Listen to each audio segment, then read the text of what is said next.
Started here.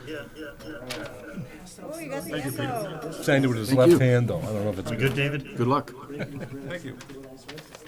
He signed it left-handed. I don't know if I will email you the date of election, so if you want to come by and vote for me, I'd appreciate it.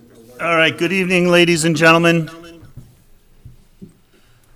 Today is Tuesday, February 27th. This is the Chelmsford Conservation Commission meeting. My name is Carl Bischoff. I'm the chair of the Chelmsford Conservation Commission, and we are being recorded, televised by Chelmsford Telemedia, and we can hear the echo on David's computer, so we'll get that resolved, hopefully. We will start with our open session. However, I want to say something to start before we get into our official agenda. David McLaughlin stepped down from the Conservation Commission in February after over 34 years of service to the town of Chelmsford.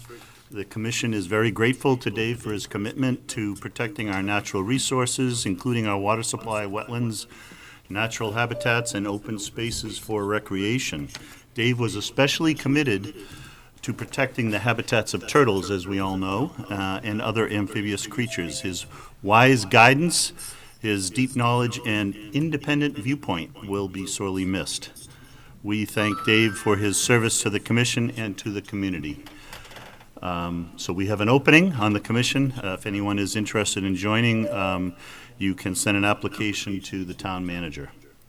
Anyone else want to add anything? I would just ask that, like a motion that we send a letter from the commission formally thanking Dave for the 35 years of service, as well as many of those years Dave was our chairman and leader. But I'd like to see a formal letter come up from the commission thanking Dave for all those years of service. I second that, Chris. Motion to create a letter, second by Chris, second by Bill. All in favor? Aye. Okay, we'll make that happen. Dave and I Mr. McLaughlin is with us right now. on there. Okay, well, he'll still get, so he knows it's coming. Thank you, Dave. Yeah, thank you, Dave. Okay, so we have an open session. Let's start to see if there's anything that anyone has that's a citizen concern that is not on our agenda. If you want to bring up an issue to our attention, and I'm not seeing any movement, and I don't see anything from David on Zoom, so we'll go to our first item in this open session this is Amy Roth from Wilcox and Barton. This is, as I understand it, this is an update to the truck accident on Route 3 a few months ago, the diesel spill, and so we are going to get an update on that. Do I have that Yes. right, David? Yes. Okay. So we're looking for Amy Roth. Is she in the room on the Zoom? I am here. Can you hear me? Hello, yes, we see and hear you. Thank you. So Excellent. What can you tell us about what's going on?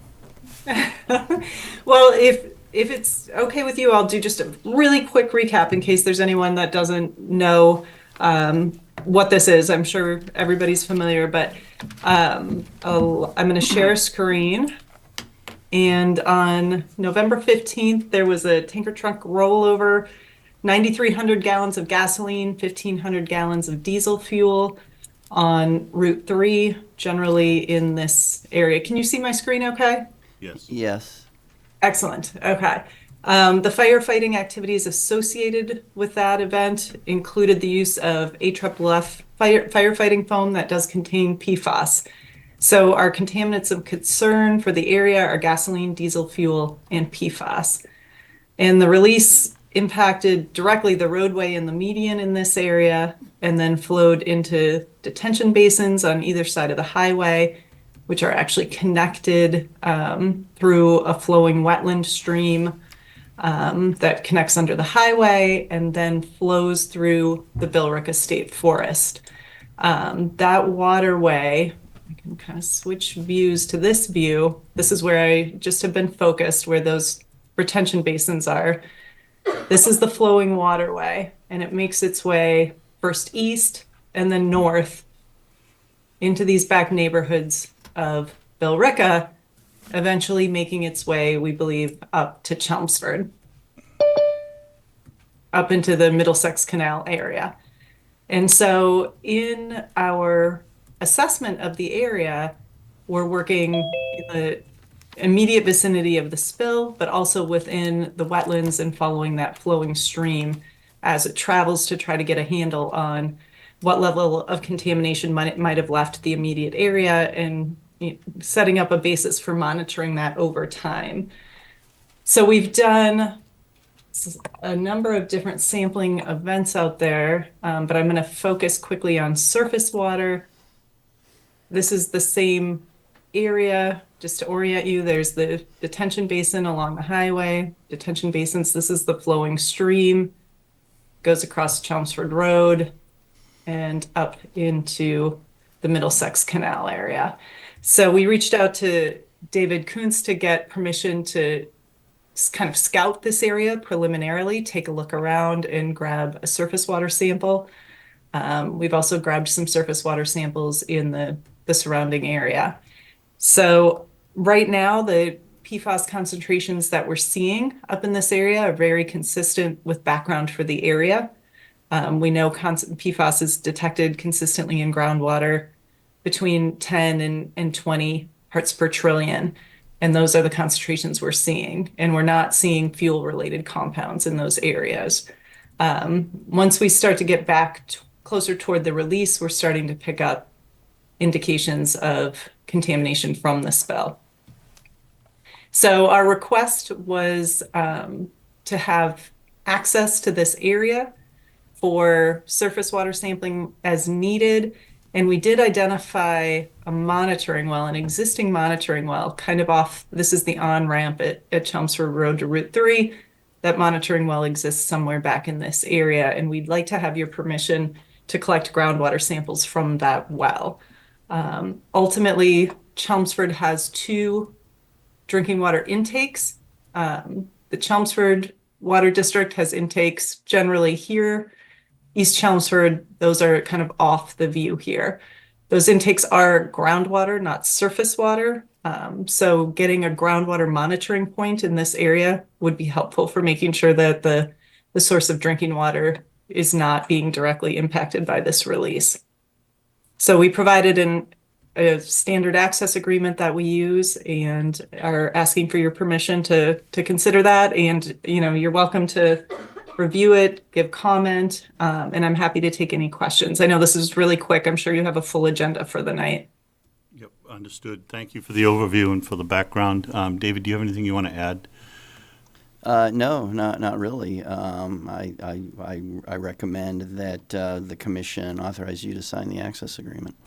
I think it's certainly in the commission's and the town's best interests. Yep. There's little doubt about that. Okay, so any questions from the commission? John? No, You good? Peter? I'm good. Yeah, Amy, good presentation for us. Thank you. Thank you. You're welcome. Quick question.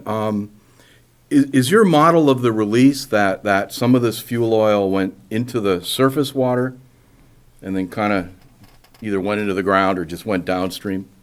So It's not even just a model. We did see free product in the wetland area on both the west and east sides of Route 3, kind of down in the more immediate release area. So yes, fuel did migrate with surface water a certain distance.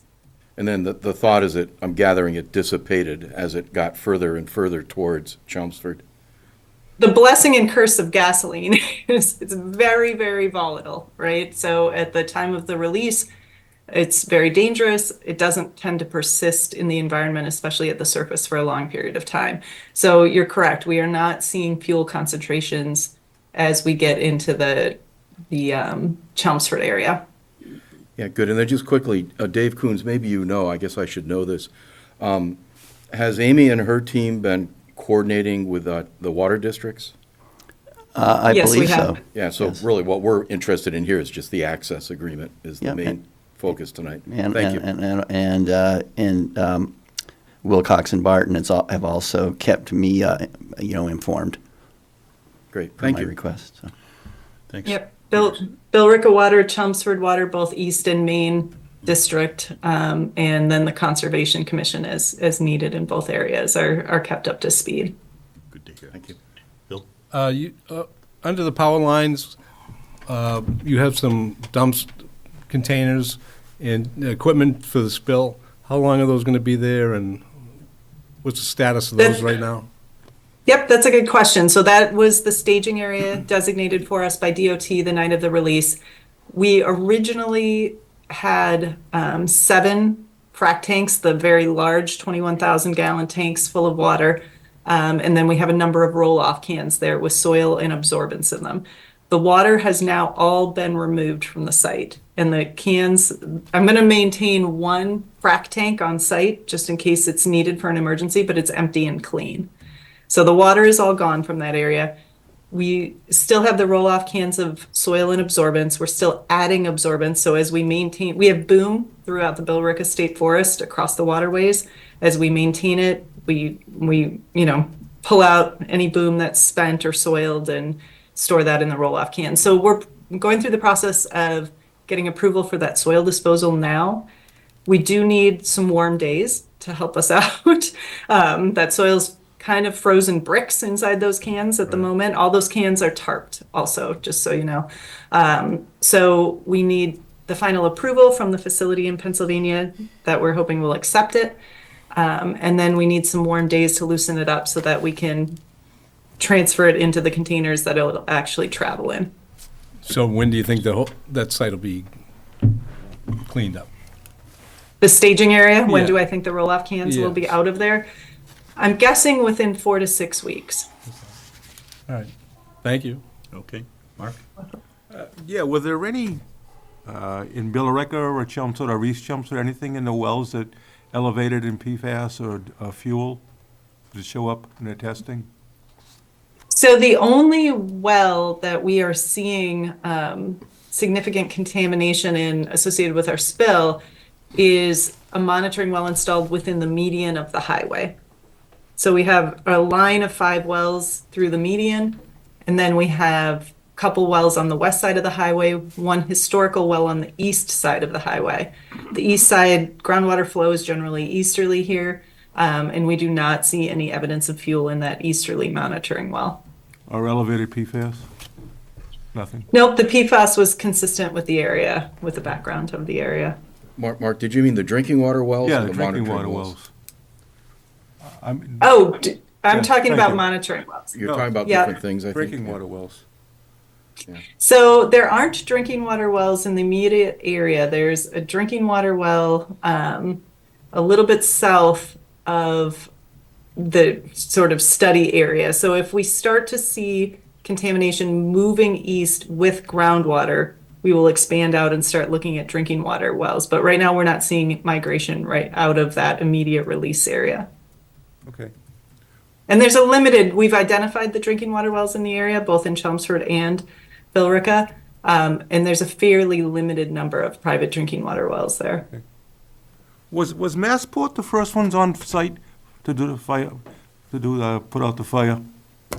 So Massport is who applied the foam.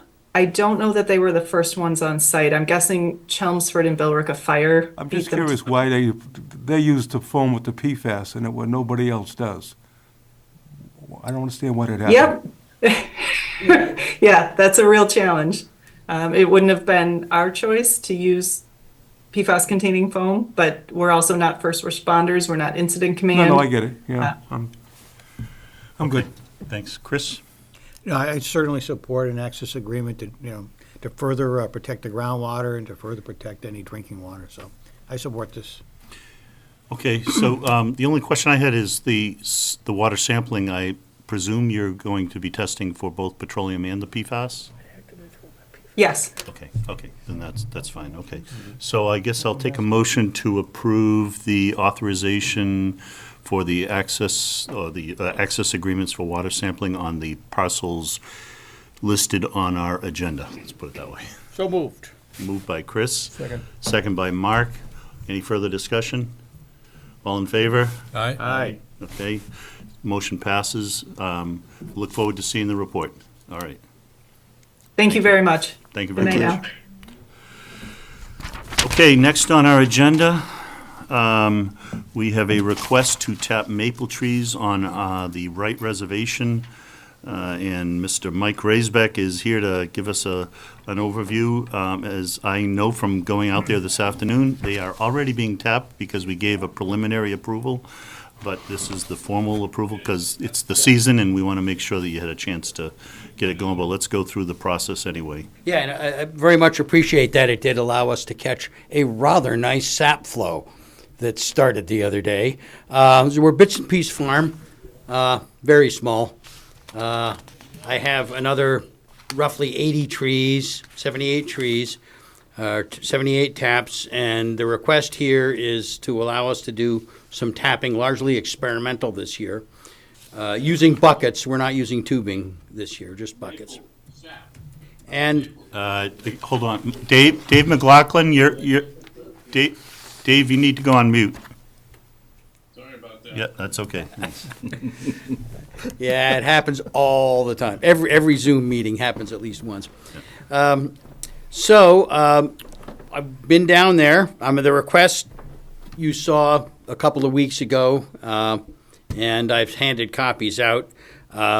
It describes how we choose to tap, and we're pretty conservative on that. We don't, the standards in the industry are you don't tap under 10 inches. I don't tap under a foot. For more than that, you need to be 25 inches, which is roughly, if I put my hands around it and they only go that far, it gets 2 taps.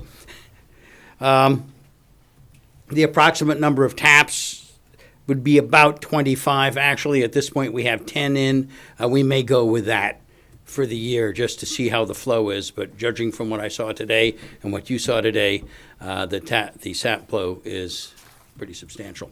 Now, what we propose to give back for this is a bunch of community service presentation of maple syrup and maple syruping. I know Jamie Dergay is also, he and I are kind of involved together in this. We're working on some plans.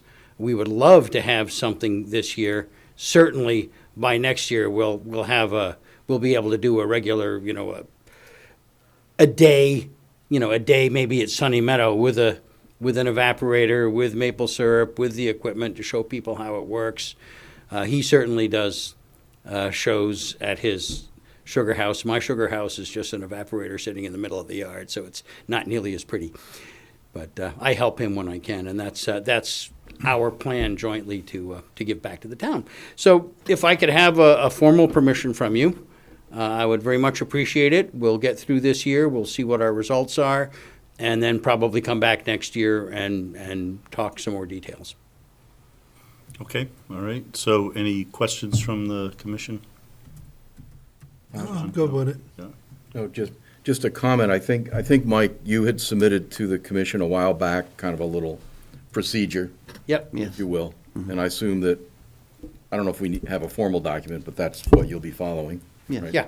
Yeah. Exactly. As a matter of fact, I have one more copy. I No, passed I'm them good. around It's- earlier. It's here somewhere. Thank you. Yeah, okay. Anyone else, Chris? I'm Mark? good.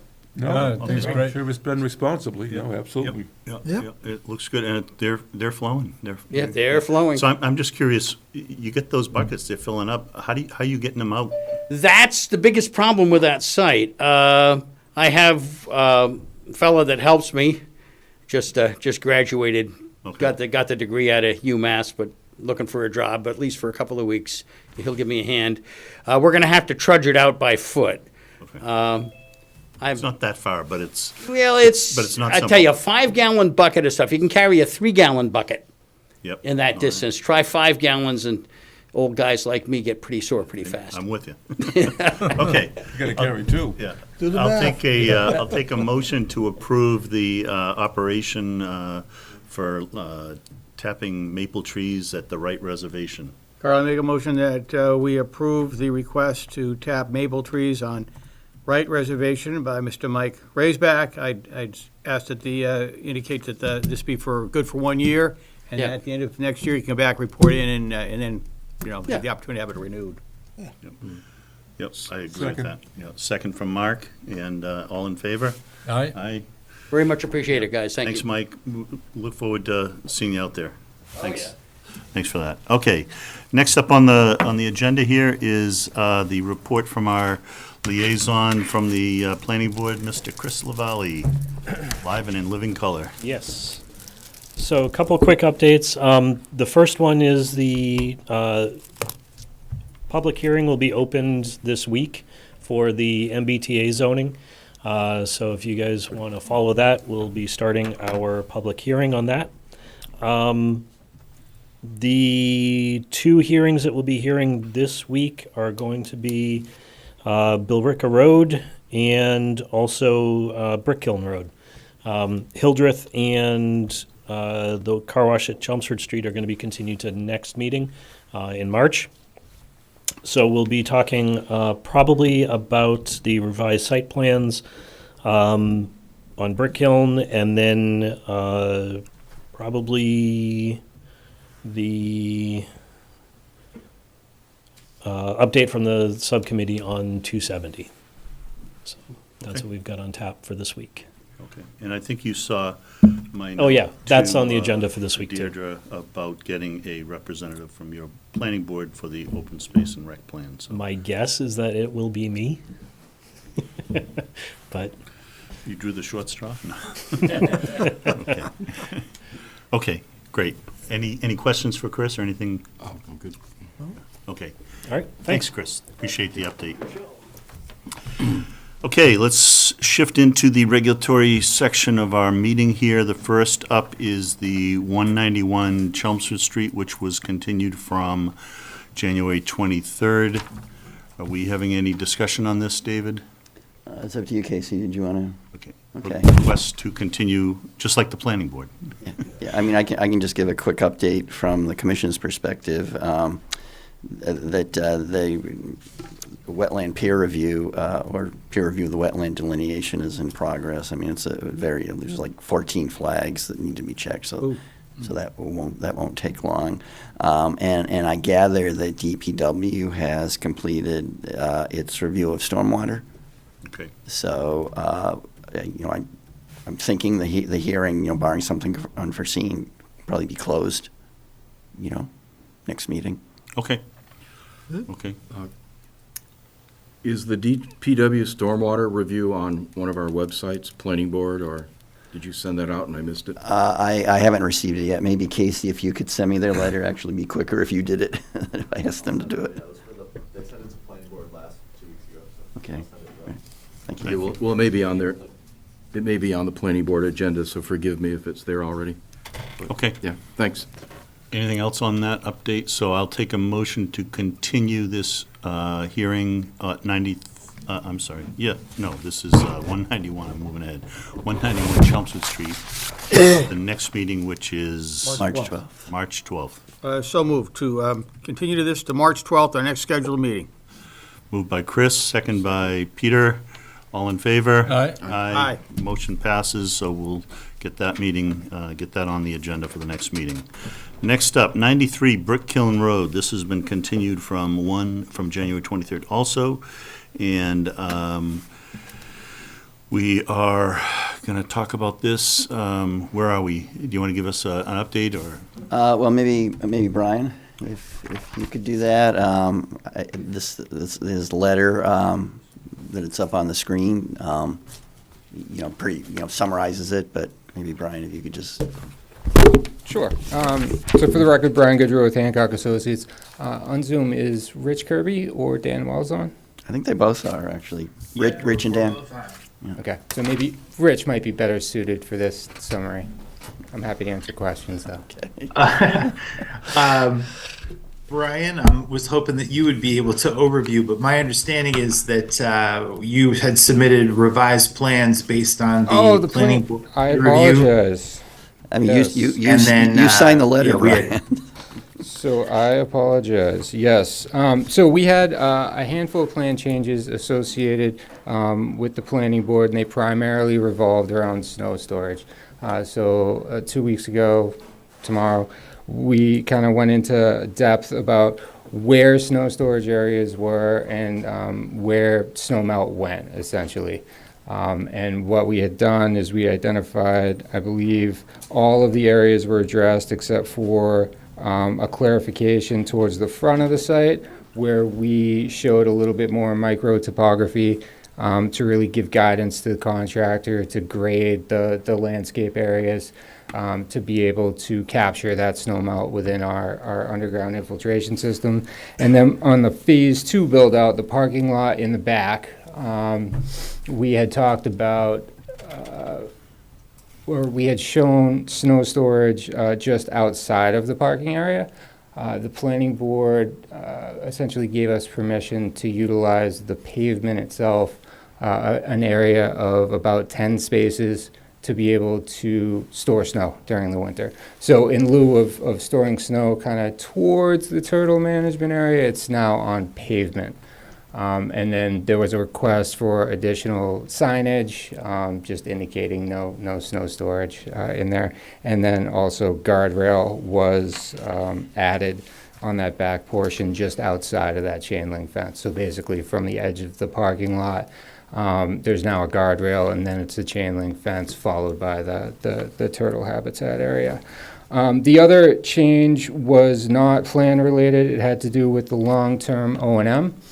We had updated it very specifically to separate kind of construction period controls with long-term pollution prevention measures, and then also detail a little bit more about spill kits, what they are, where you get them, what they're comprised of, and what the reporting criteria are. So all of that is now in our long-term O&M plan.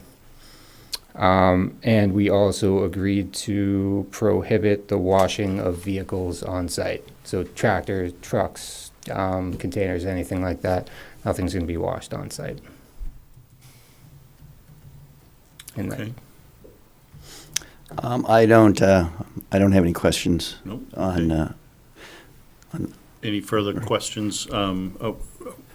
but I think after this, though, we should get a summary from Rich on how the turtle NMA has been revised. But as far as stormwater goes. Yeah, okay, so why don't we ask if there's questions on stormwater from anyone from the commission? So we had talked earlier, I gather we're going to take a closer look at the stormwater O&M.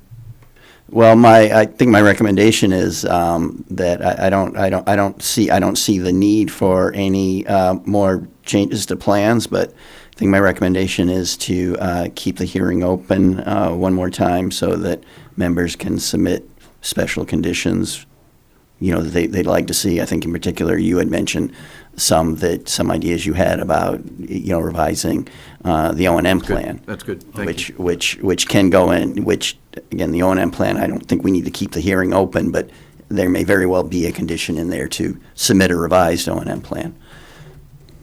Yeah, I would hope it wouldn't have to be revised, but I'd like to take a look at it. Thank you. Okay. Okay. Anything else on the stormwater part before we talk about the update from Rich? Okay, so maybe Rich, you want to? Sure. I'm actually going to turn it over to Dan Wells, who took the lead on revising the turtle protection plan as it related to the comments by David and also your peer reviewer, Scott from Oxbow Associates. Dan, you online? Yep, I'm going to share, Rich. So this is the final, what we believe is the final turtle nesting management plan. So we submitted a plan back at the end of January, and Scott Smyers reviewed it, and he produced this report on February 7th. And Scott agreed with it, looked fine. There was just one comment that he had regarding herbicides. And what Scott's thinking is, in some cases there are invasives that just can't be, you just can't hand pull them, and so it's kind of a last resort, but we want to have that in our back pocket if needed to remove them, and so we don't want to have a all-out restriction, but if it comes to that, then the commission would have to vote to allow that. That's essentially what he was looking for, so that was the update, and that was updated on the plan according to Scott's comments. So There are, a handful of kind of minor wording changes, but one of the major changes that was made since we were last before you is regarding these walls, these retaining walls. You can see the wall kind of juts into the nesting area, which is in green. And so the request was if there's a way that we can provide a detail that shows how that kind of steps down. So it's not like a uniform height with a 3 or 4 foot drop where turtles could get onto and fall off. So Hancock provided this detail sheet. So as you can see, if you zoom in this part of the wall, there's a zoom view down here, which I'll show you in greater detail. So what it does is it breaks down into little segments. So the wall, it shows the top of the wall, bottom of the wall, and the height. And so you can see that wall gradually, the height stays constant at 0.67 feet, but the top of the wall goes from 124, 122. So it kind of steps down and then matches up with the grade here at 112 feet.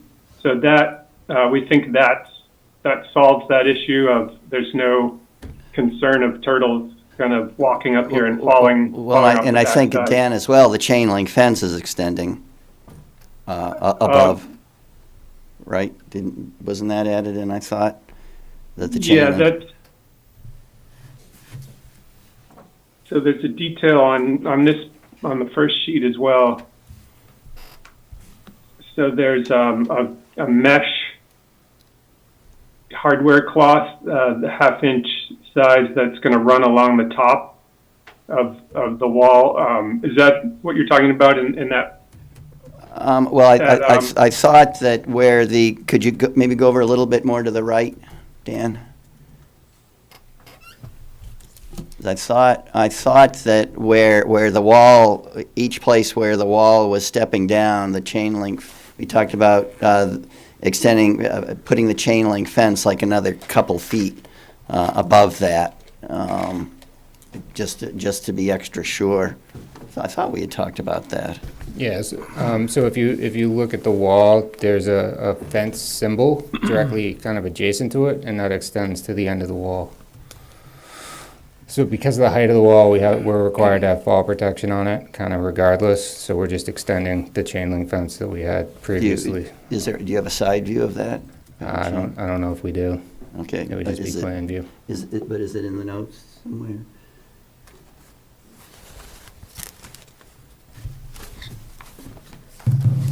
Brian, maybe you could show on the plan or direct the commission's attention to where that's designated on the plan. So right here is where the wall begins to step down, and the chain link fence is adjacent to the wall the whole way. Oh, okay. And then how far above? Chain link fence is 4 feet, so it would be at grade, and with the wall stepping basically from grade to about a block height. Block heights are generally 16 inches or so it's about every 16 inches. The chain link fence is 4 feet from finished grade, so the wall is well kind of in that fenced portion. Is that gonna go down like an incline, or? The chain link fence? Yeah. Yes. Okay. You're going to step down, right? The chain link fence wouldn't step because it's not physically on the wall, it's directly adjacent to it. Okay. So it would just go with natural grade. We got a 3-to-1 slope there, so it'll be angled down. And then you've got the hardware cloth in the y- fence, right? Yeah, that was detailed on the plan. The whole length. So the fence will The slope fence down will go like like that? this, And the it'll be- wall steps. And the fence will be about 4 feet above grade? Correct. Okay. Thank you for that clarification. Okay. Okay. Anything Great. else? So there's a couple other minor changes, but one really important feature I want to point out. So the applicant has agreed to implement what we call a turtle protection plan. And so this is meant to keep turtles from getting harmed during construction. So this is essentially exactly what we would do, knowing that there's likely Blanding's turtles nearby. If this was subject to Mass Endangered Species Act, this is the exact kind of program we would implement. So there's going to be a silt fence barrier installed around the limit of work of the whole project, not just the nesting area. So the erosion control, which is going to be silt fence, is going to be 2.5 feet above ground and entrenched. And then at the front entrance to the site, there will be a temporary access gate, which gets closed at the end of the day during the time when turtles are moving around. And so this is going to be in place. It has to be up. April 15th is when the turtles start moving around and migrating, so it has to be up by then. If work on the project doesn't start until, say, June or July, then once the fence goes in, there's a chance that turtles could be trapped inside. So the applicant would have us go in and spend, a good part of the day just multiple biologists kind of looking around to make sure there's no turtles trapped. And if so, we would remove them. And so this program would run, throughout the construction period. And any turtles that are, identified, especially the blandings or other endangered ones, would certainly be reported right away to Natural Heritage. So we think this is a pretty strong component of the, what the applicant is agreeing to for this, in addition to the nesting habitat. Okay. I agree. Okay, yeah. Just quick, Dan, I just want to make sure that you checked in for our minute taker. I don't remember if you mentioned your name. Yeah, Dan. You did? Okay, Dan Wells, Yeah, LEC okay. Environmental. I missed that. Okay, I was paying attention somewhere else. Thank you very much. All right, so any questions for Dan or Rich on this? Commission, John, Peter, Bill, I really like the TPP. This is good. Mark, anything? No, I think it's almost there. That's good. It's good. David, anything else you want to add? No, just again, my recommendation, keep the hearing open for, one more session. And maybe it's mainly Peter who's going to give me some special conditions. Okay. Maybe. Maybe.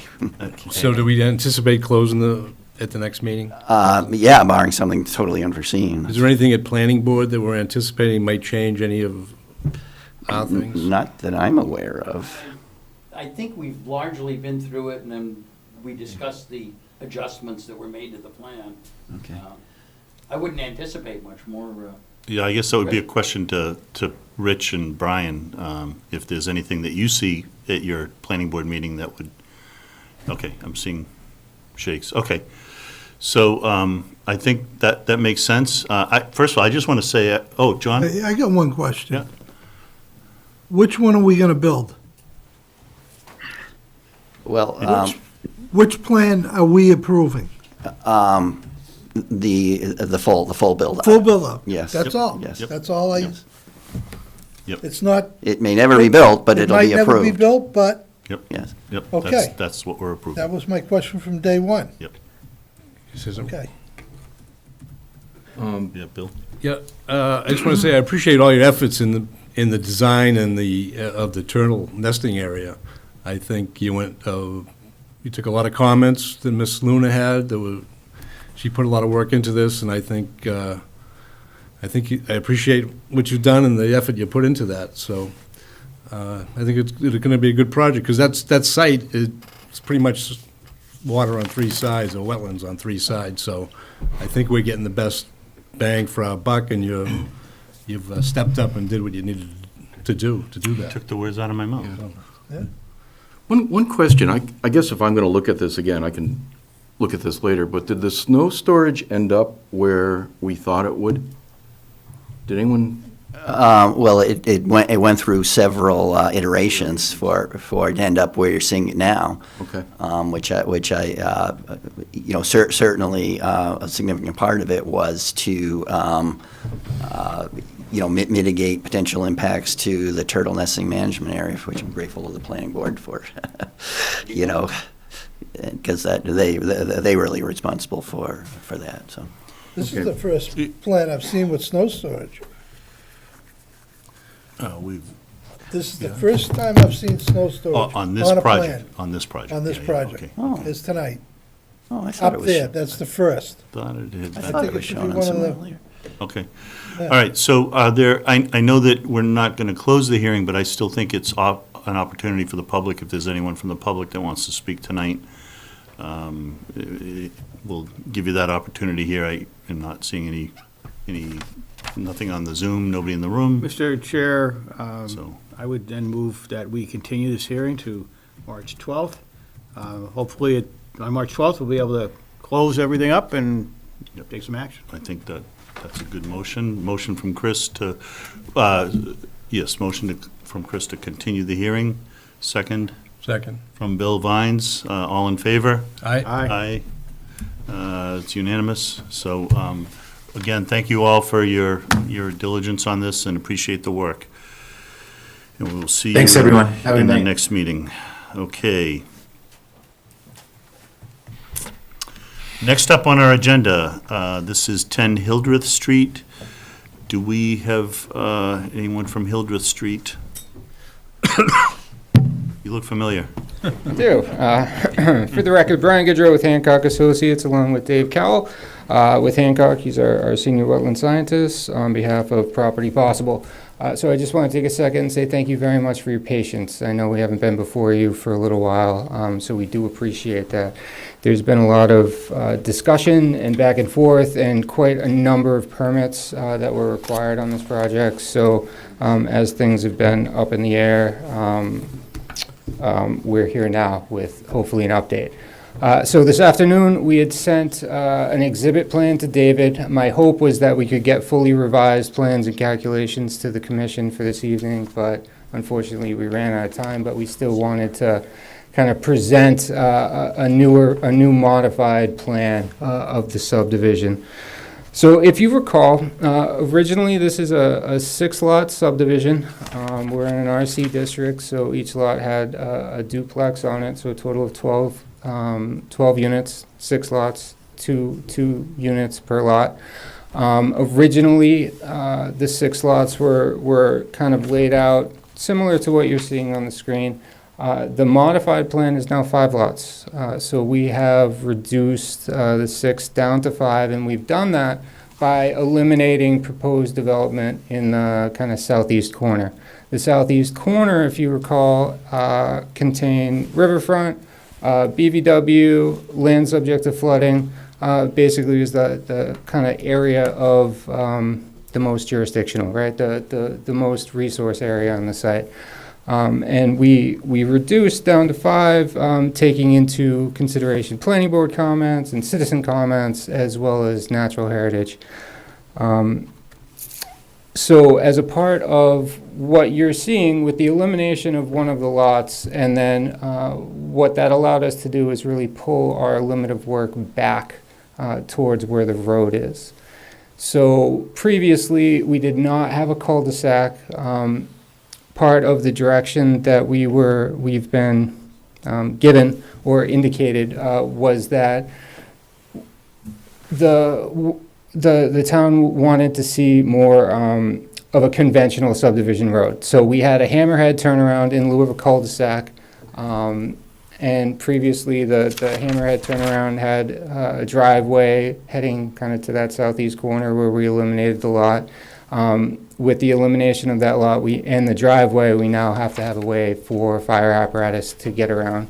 So we did kind of create the loop, the cul-de-sac portion. Now, one of the interesting thing is when you crunch the numbers, impervious, pervious, 6 lots versus 5 lots, hammerhead and cul-de-sac, we're still kind of right at that same threshold, if not a little bit less. So we are kind of reducing our impervious area. We're reducing the amount of impact that's out there. And we've also proposed a different stormwater management system. So previously, the roadway runoff was collected by catch basins and then discharged to an infiltration basin adjacent to kind of that same area, that lot that was eliminated. What we've done is we've actually taken that infiltration basin and put it underneath the proposed cul-de-sac. So now, to further reduce our impacts, we're using the area that's to be disturbed by the roadway as also the area for stormwater management. Excuse me. So in kind of looking at how we've reduced proposed impacts and development, the lots to the southern property line that are indicated by lot 4 and 5, kind of at the bottom of the page, they were lots 5 and 6 previously. We did renumber them, so lots 4 and 5.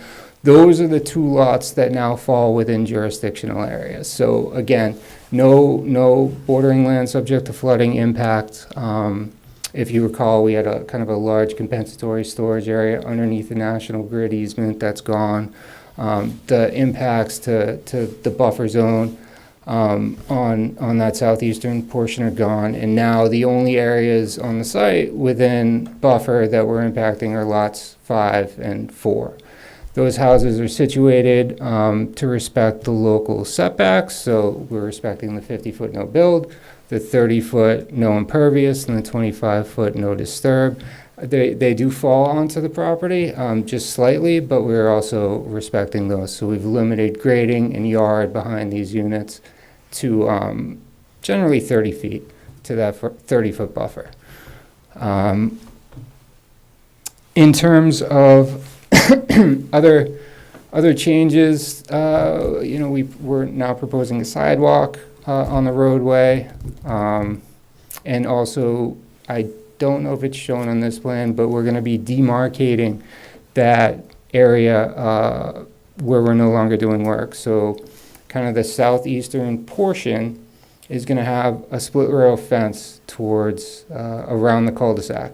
So basically from where the National Grid easement is, following the roadway and then tying back into the property line, that area is going to be a do not disturb area, if you will. We're not proposing or a requirement for any kind of a conservation restriction is not currently being proposed or asked for. What is being looked at by Natural Heritage is signage and fencing to really memorialize where you can and can't go, and more importantly for the homeowners association.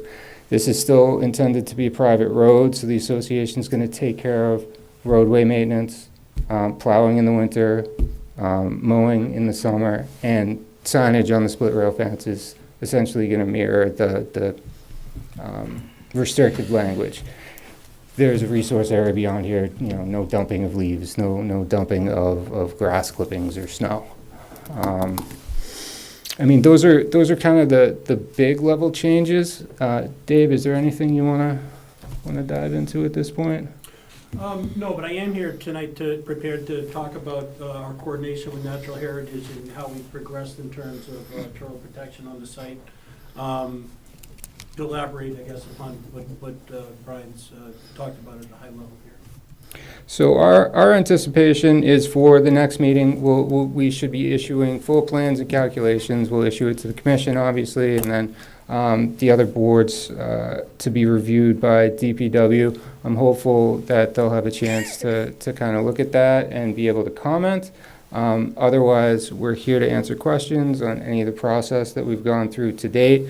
If there's anything that this plan specifically, if there's any questions on it, we're happy to answer those. Okay, do we have questions from the commission? Yeah. Chris, do you? Nothing Everything? at this point. Right now, Mark? Could you show me the, on Lot 5 and Lot 6, the septic and the future expansion area?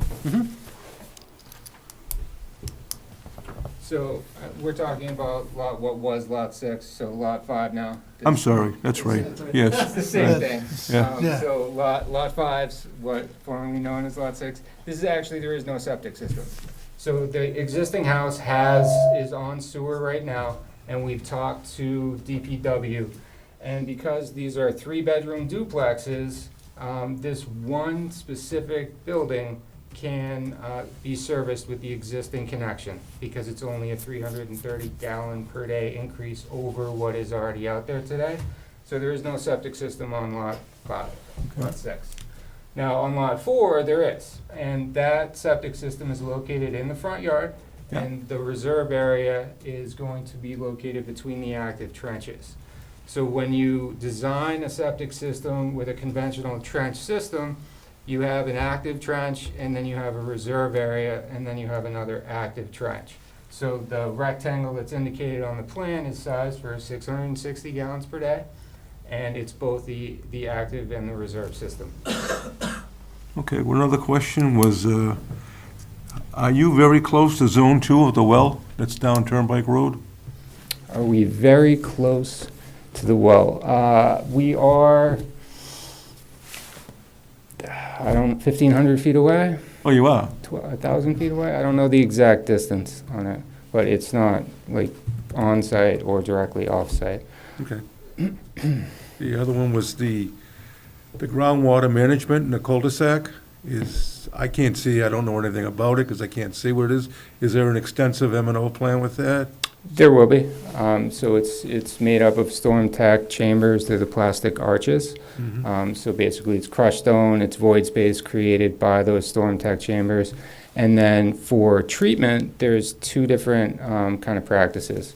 We have our primary, which is deep sump-putted catch basins within the roadway. And then there's going to be a hydrodynamic separator that provides additional pretreatment before stormwater is discharged into the practice. And all of those are covered by O&Ms. That'd be responsibility of the association? Of the association, absolutely. That's all I got for now. Just remind me, is the DPW doing the peer review? Yes, Stormwater review? and actually, I think one of my questions has been answered. So they haven't even received final plans yet Correct. for this. This is actually the first kind of Okay. showing of the plan. So they haven't even started their peer review of this plan. Correct. Okay. Okay. Bill? So you have no issues with National Grid anymore, that you don't need them? Nope. Mark asked all the questions I was going to ask about the septic, so I'm good. Peter? Were we going to talk about the natural heritage part, or should I throw my question out now? Go ahead. Yeah. Go ahead. It's really more probably for you, Dave Coons, and maybe it should be offline, I don't know, but the town has some habitat-related bylaws as well as natural heritage, and they both apply here, right? Yes, of course, the commissions only apply within its area of jurisdiction, which in this case would be the buffer zone. Okay, and have you had a conversation with the applicant about what our regs might, or what we might down the road? Well, yeah, I did. I did Okay. a while back when this, shortly before this project first came before the commission. There was a question about doing studies on the site, like for instance a turtle nesting survey. Obviously the commission does not have the legal authority to require that outside of its jurisdiction. So there was some question as to maybe whether the planning board had the authority to require that over the whole site. I gather town council has opined no. The planning board does not. So I don't see at this point any way to require any sort of rare species studies over the entire site. However, that being said, the commission still does have the authority to potentially require it in its jurisdiction, which again is the buffer zone. And my recommendation to the commission is, number one, get a peer review of the wetland delineation in that area. I'd also like to see the buffer zone staked, and I'd also like to see the tree line staked as shown on this plan.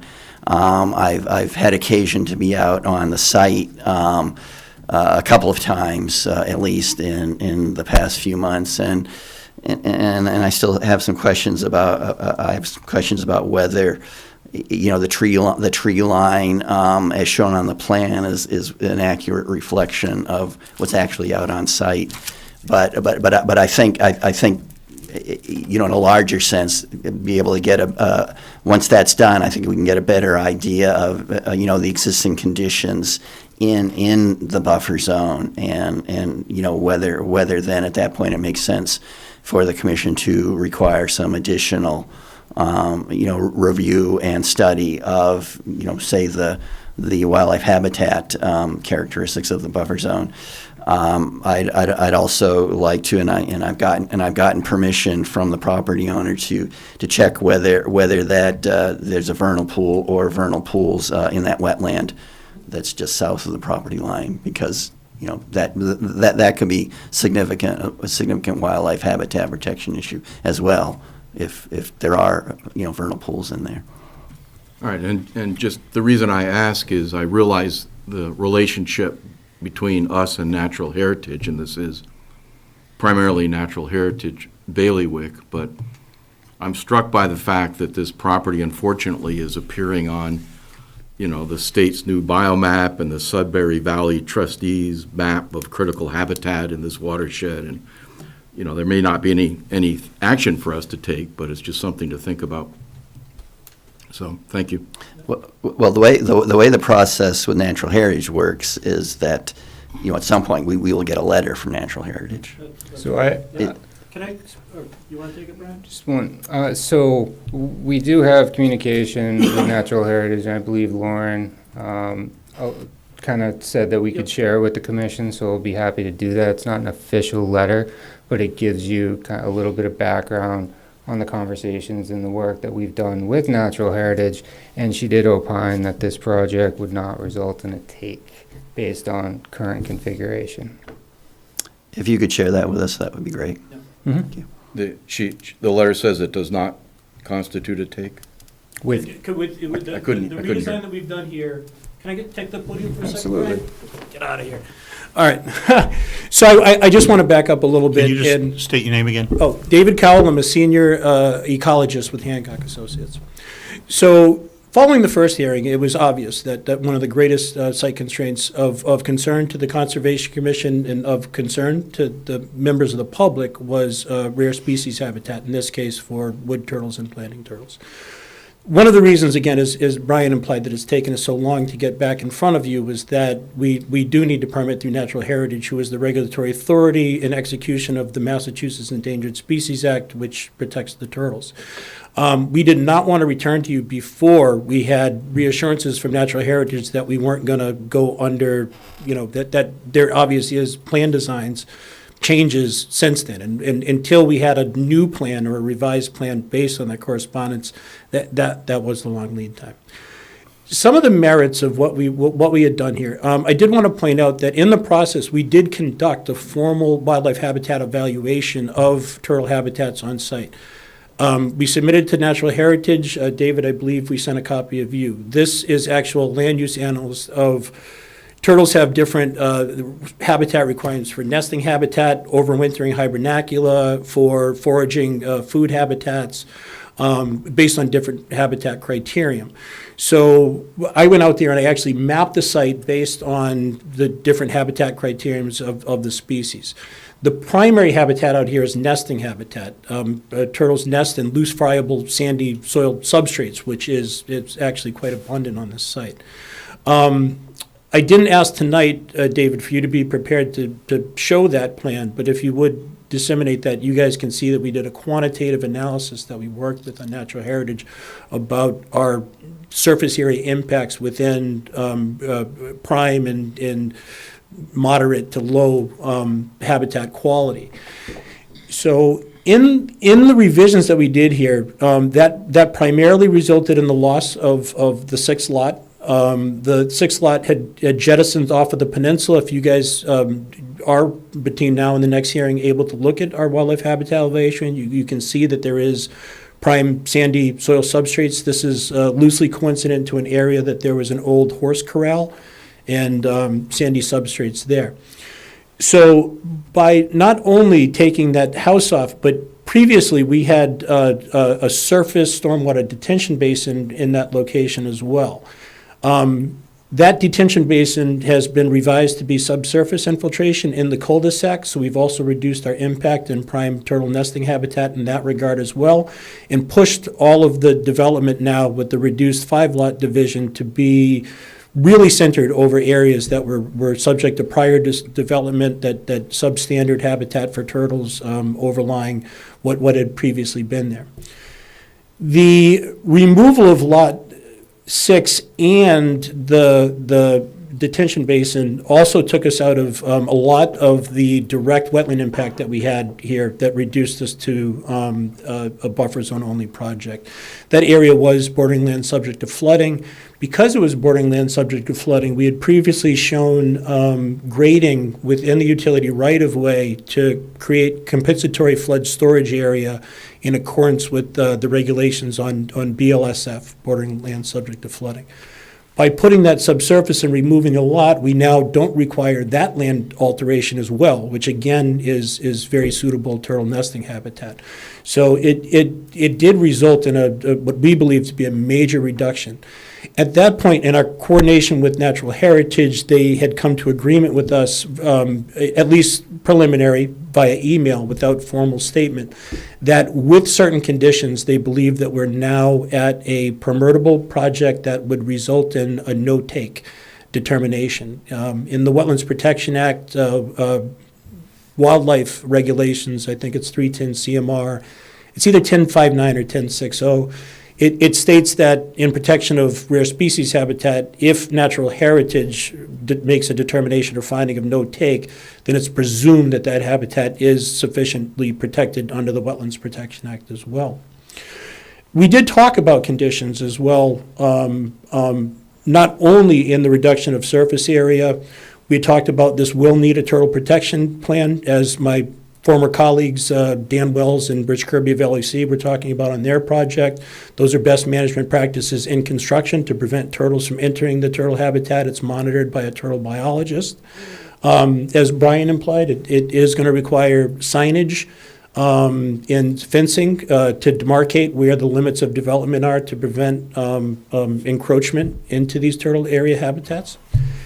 They did mention that they want us to put a restriction on the remainder of the land. It doesn't necessarily need to be a conservation restriction per se, but it would be negotiated with our client's property attorney to put a formal restriction on the remainder of the land that would be reserved in perpetuity as native habitat.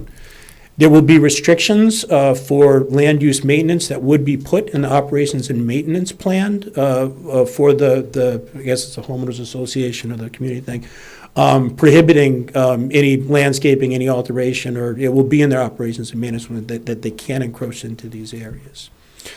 And then finally, there are a few degraded areas that are out here that we did characterize on our wildlife habitat impact that is in the habitat area where there's dumping and degraded areas that we've offered to remove that and create additional surface area of turtle nesting habitat where those degraded areas are by removing rubbish, trash, debris, and there's old auto parts and things. Get those out of there and create turtle nesting habitat in those surface areas.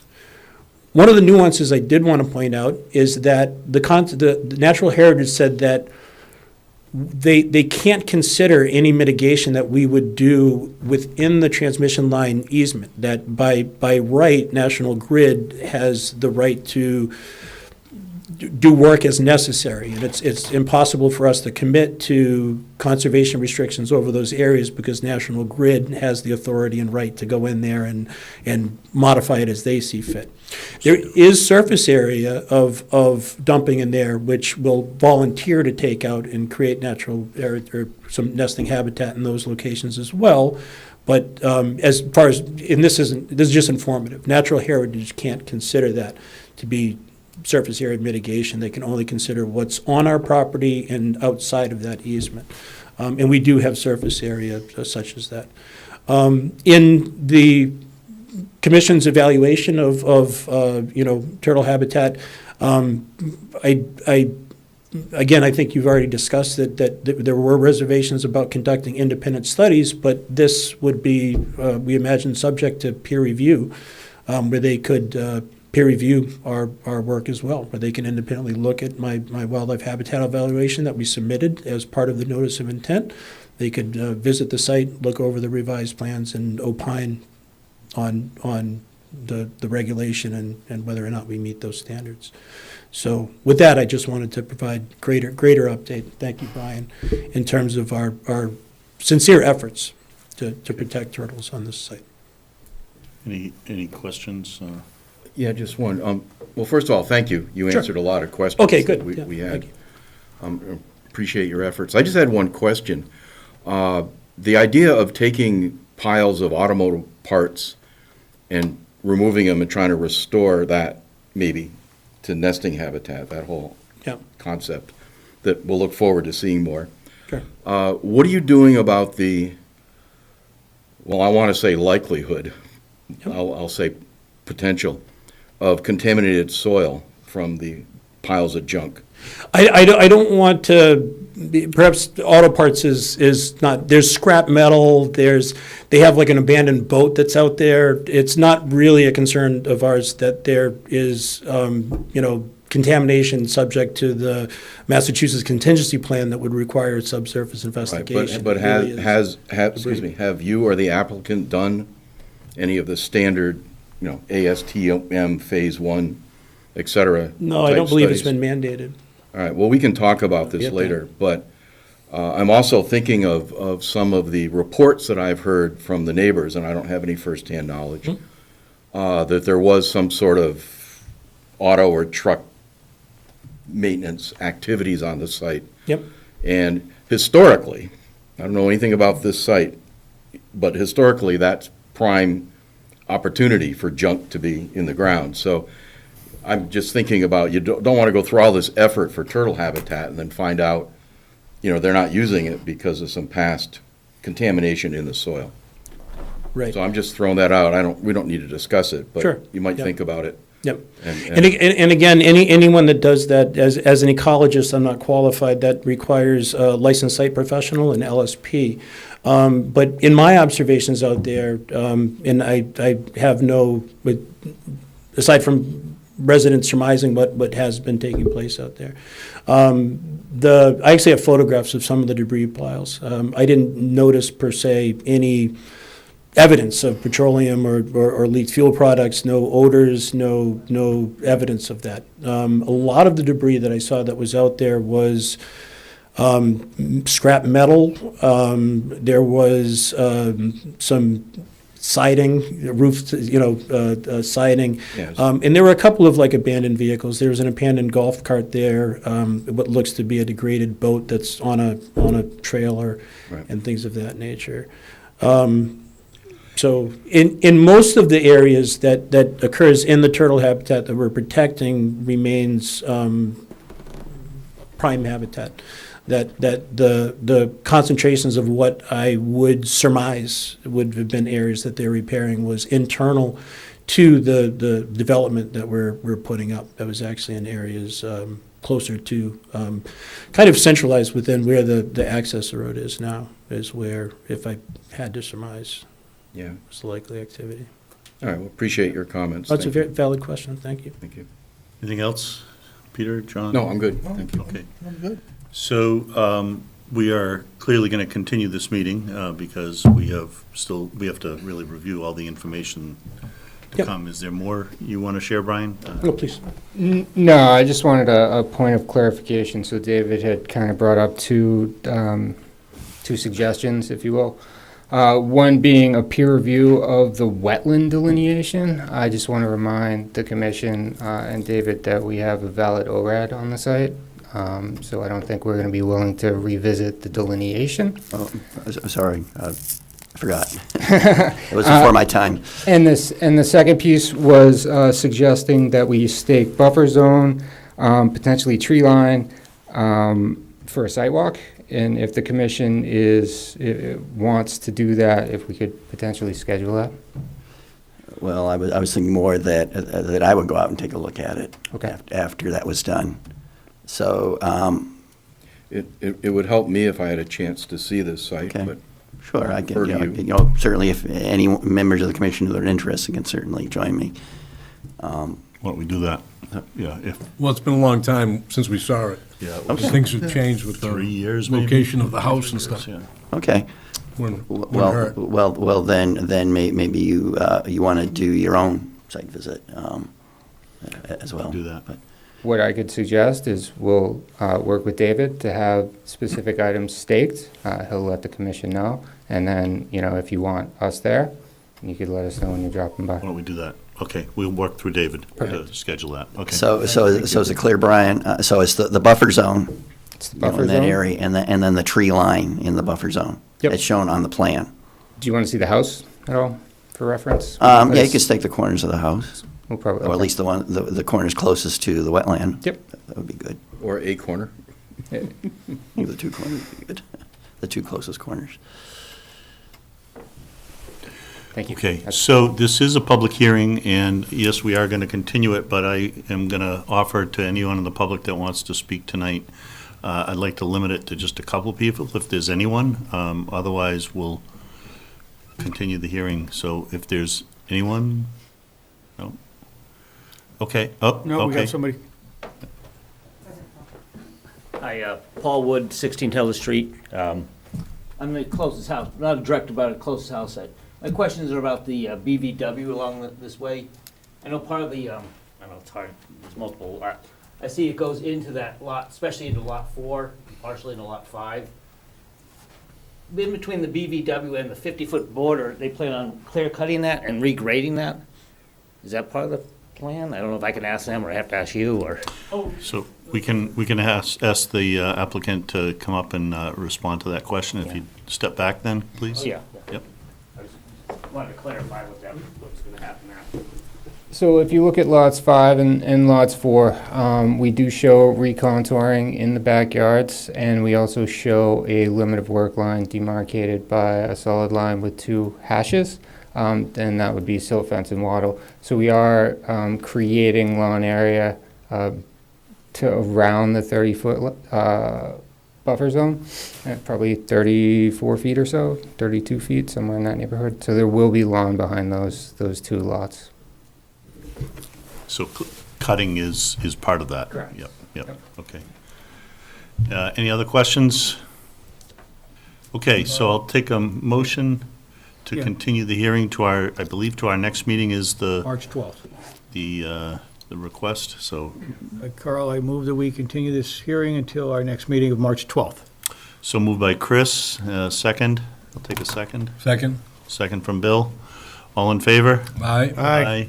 Opposed, none? Okay, so thank you very much for the update, and we'll see you soon. Appreciate it. Okay. Next, we have continuation of 270 Billerica Road. This is continued from, this is saying Big crowd for this. November 14th is the last Yeah, I didn't say update. anything.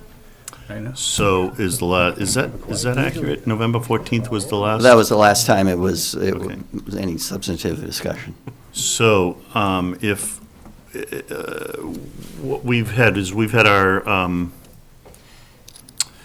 working group, so I'm gonna just do a quick summary of what's going on, from the working group and where we think we are. And I'm gonna ask Peter to jump in and, correct where I go off the script here, but, so as we all remember, this is, the applicant is planning to redevelop the site as a warehouse distribution center. They submitted a request for amended order of conditions, back in July. This is mostly to change the height of the site grading by 2 to 3 feet. During that meeting, we were made aware of the contamination of PFAS on the site, which is it's interesting how we have this conversation, was it our first thing tonight with the highway, right in the same general area with PFAS. And so that's a big concern for us, as we have a PFAS issue with our drinking water in town already, and we do not want to make it worse. So it's a very important issue for us.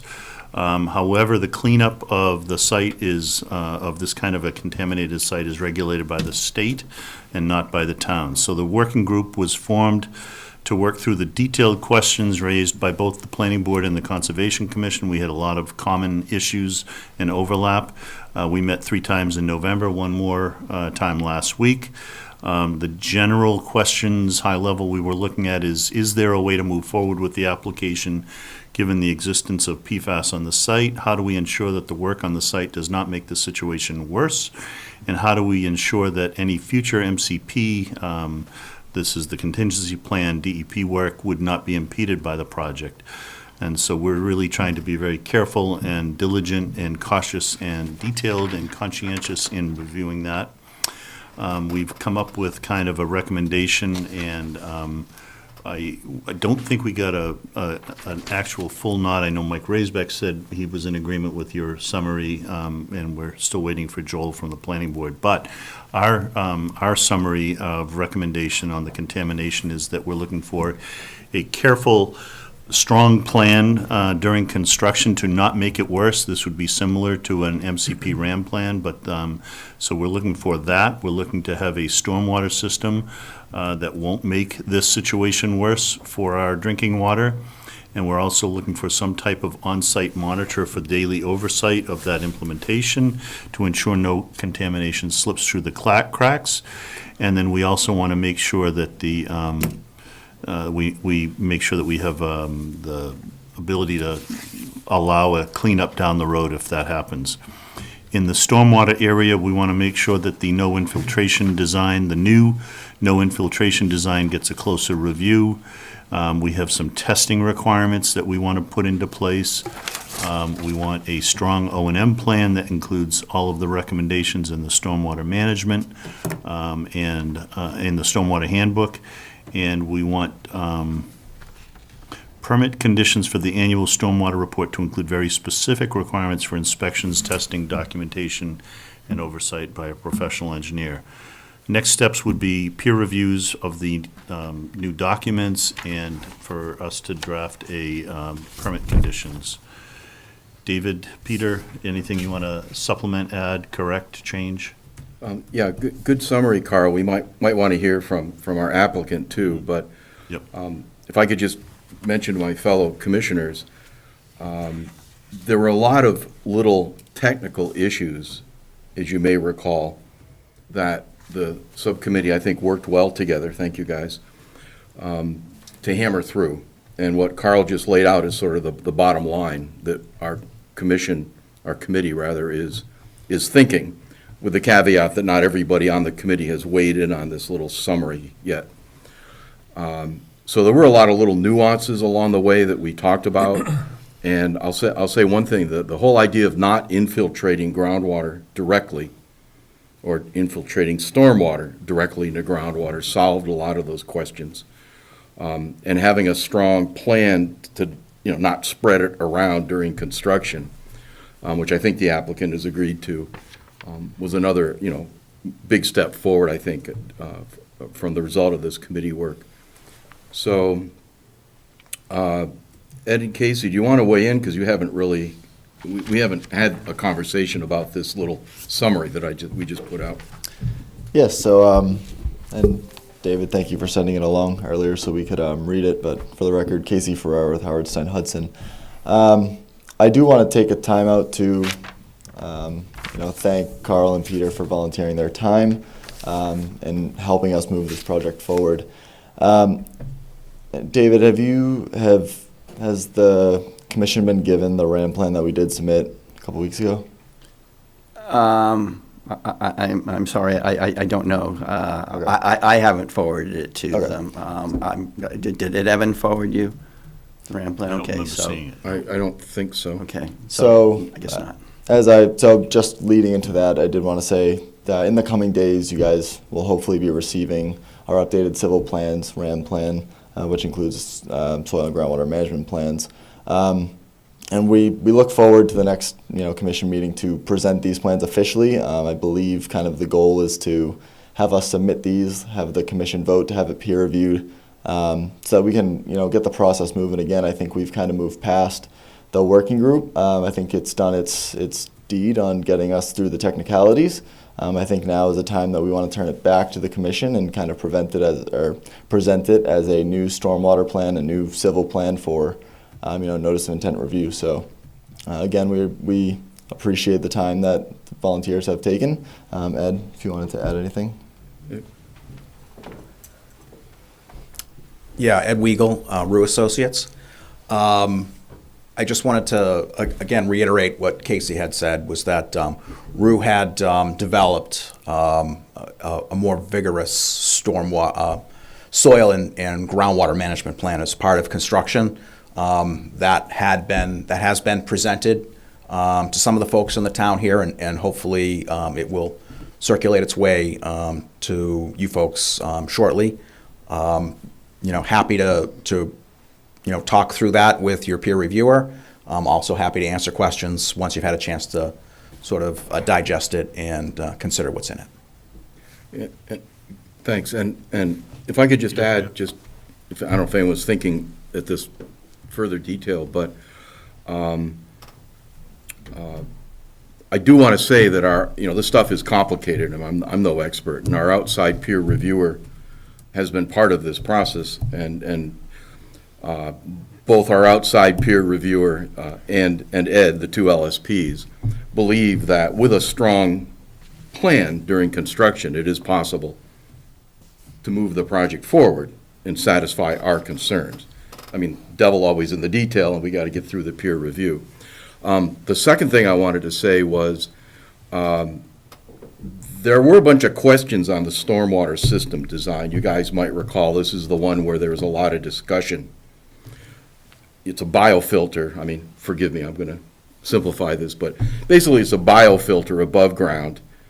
And there's some discussion a few months ago, okay, is it 18 inches of vegetation growing in the thing or 24? And what's the phosphorus removal, and does it meet our standard? And my proposal, which we haven't really talked about with the applicant, but Carl and I, you and I were brainstorming, a couple of engineers. That's a little dangerous, but what we're recommending is we design a good stormwater system, but just measure the phosphorus removal once it's built, because you guys are confident it'll meet the removal.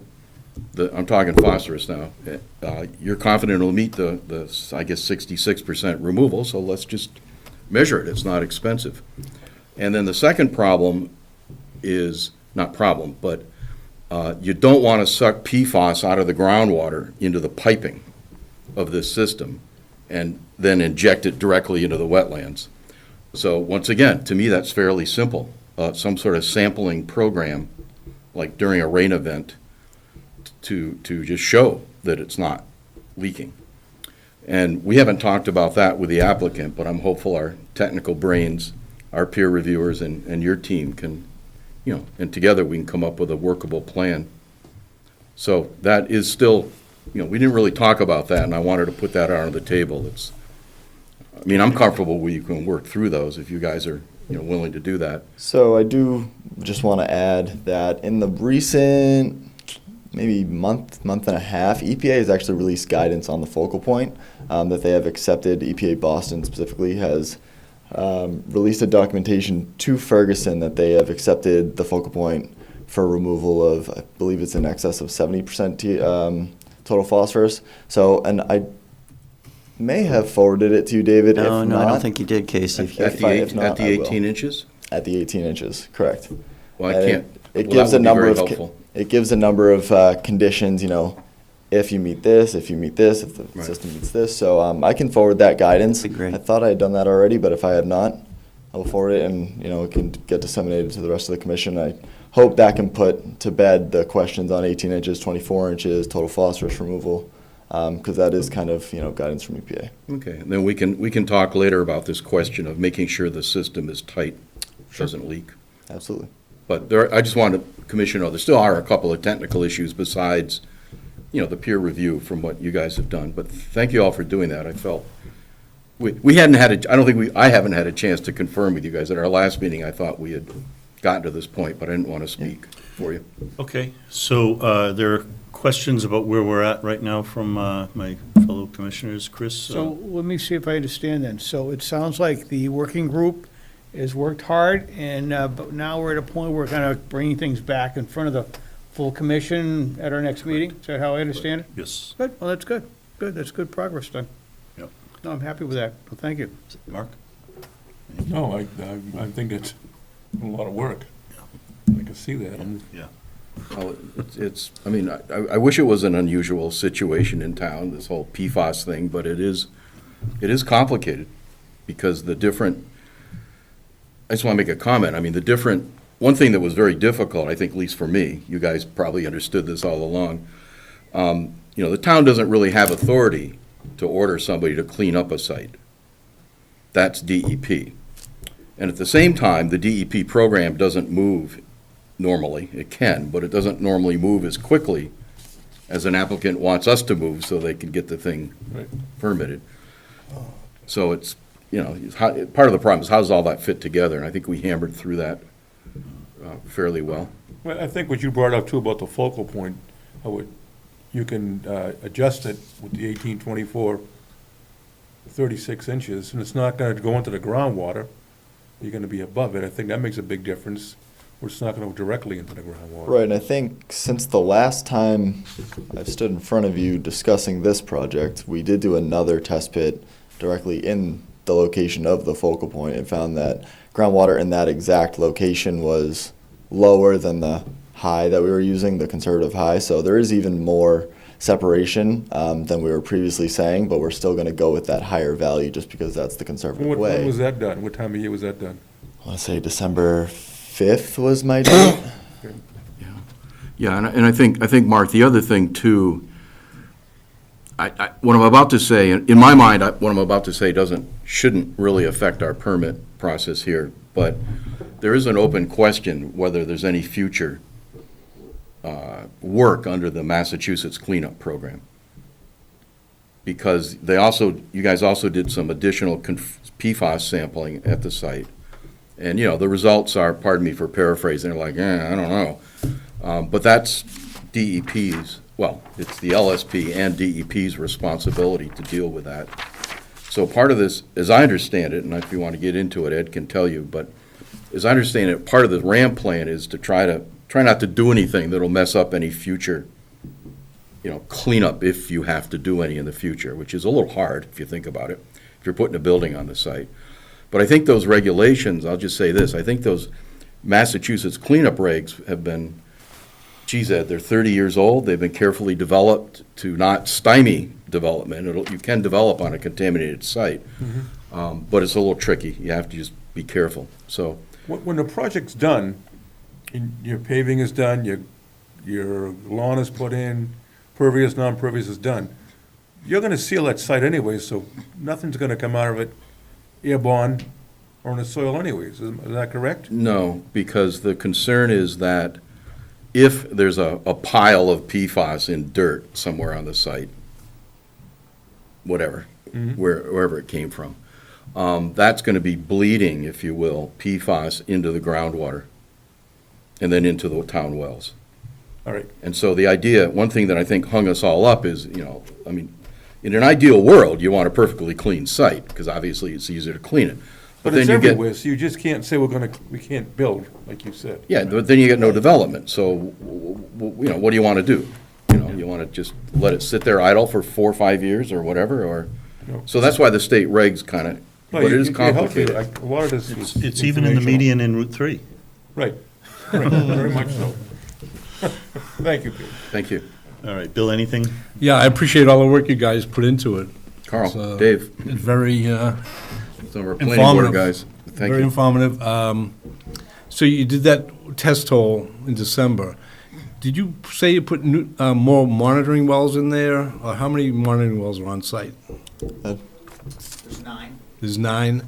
Do you know where the contamination is? Is it the whole site, or is it just one area? Or do you have an idea?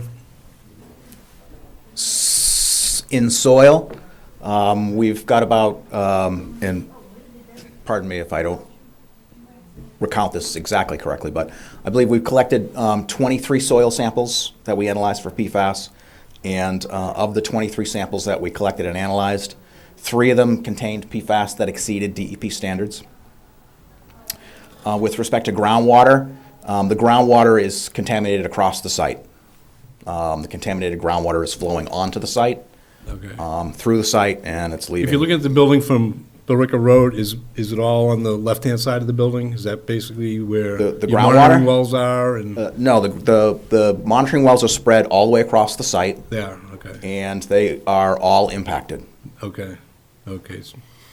So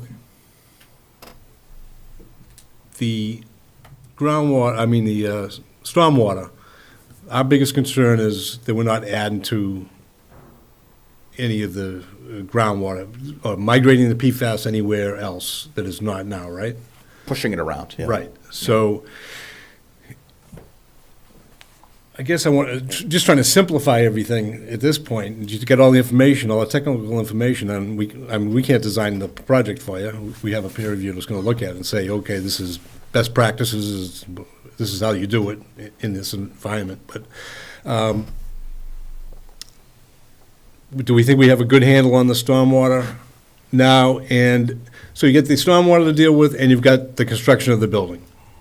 And tearing down the old building and the construction of the building, those are the two things that we have to deal with, right? Correct. And are you gonna wet the site down during the demolishing of the building, and when you're gonna keep the site damp?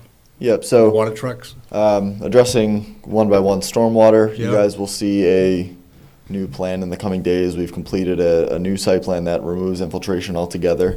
So infiltration won't be impacting or increasing migration of any PFAS.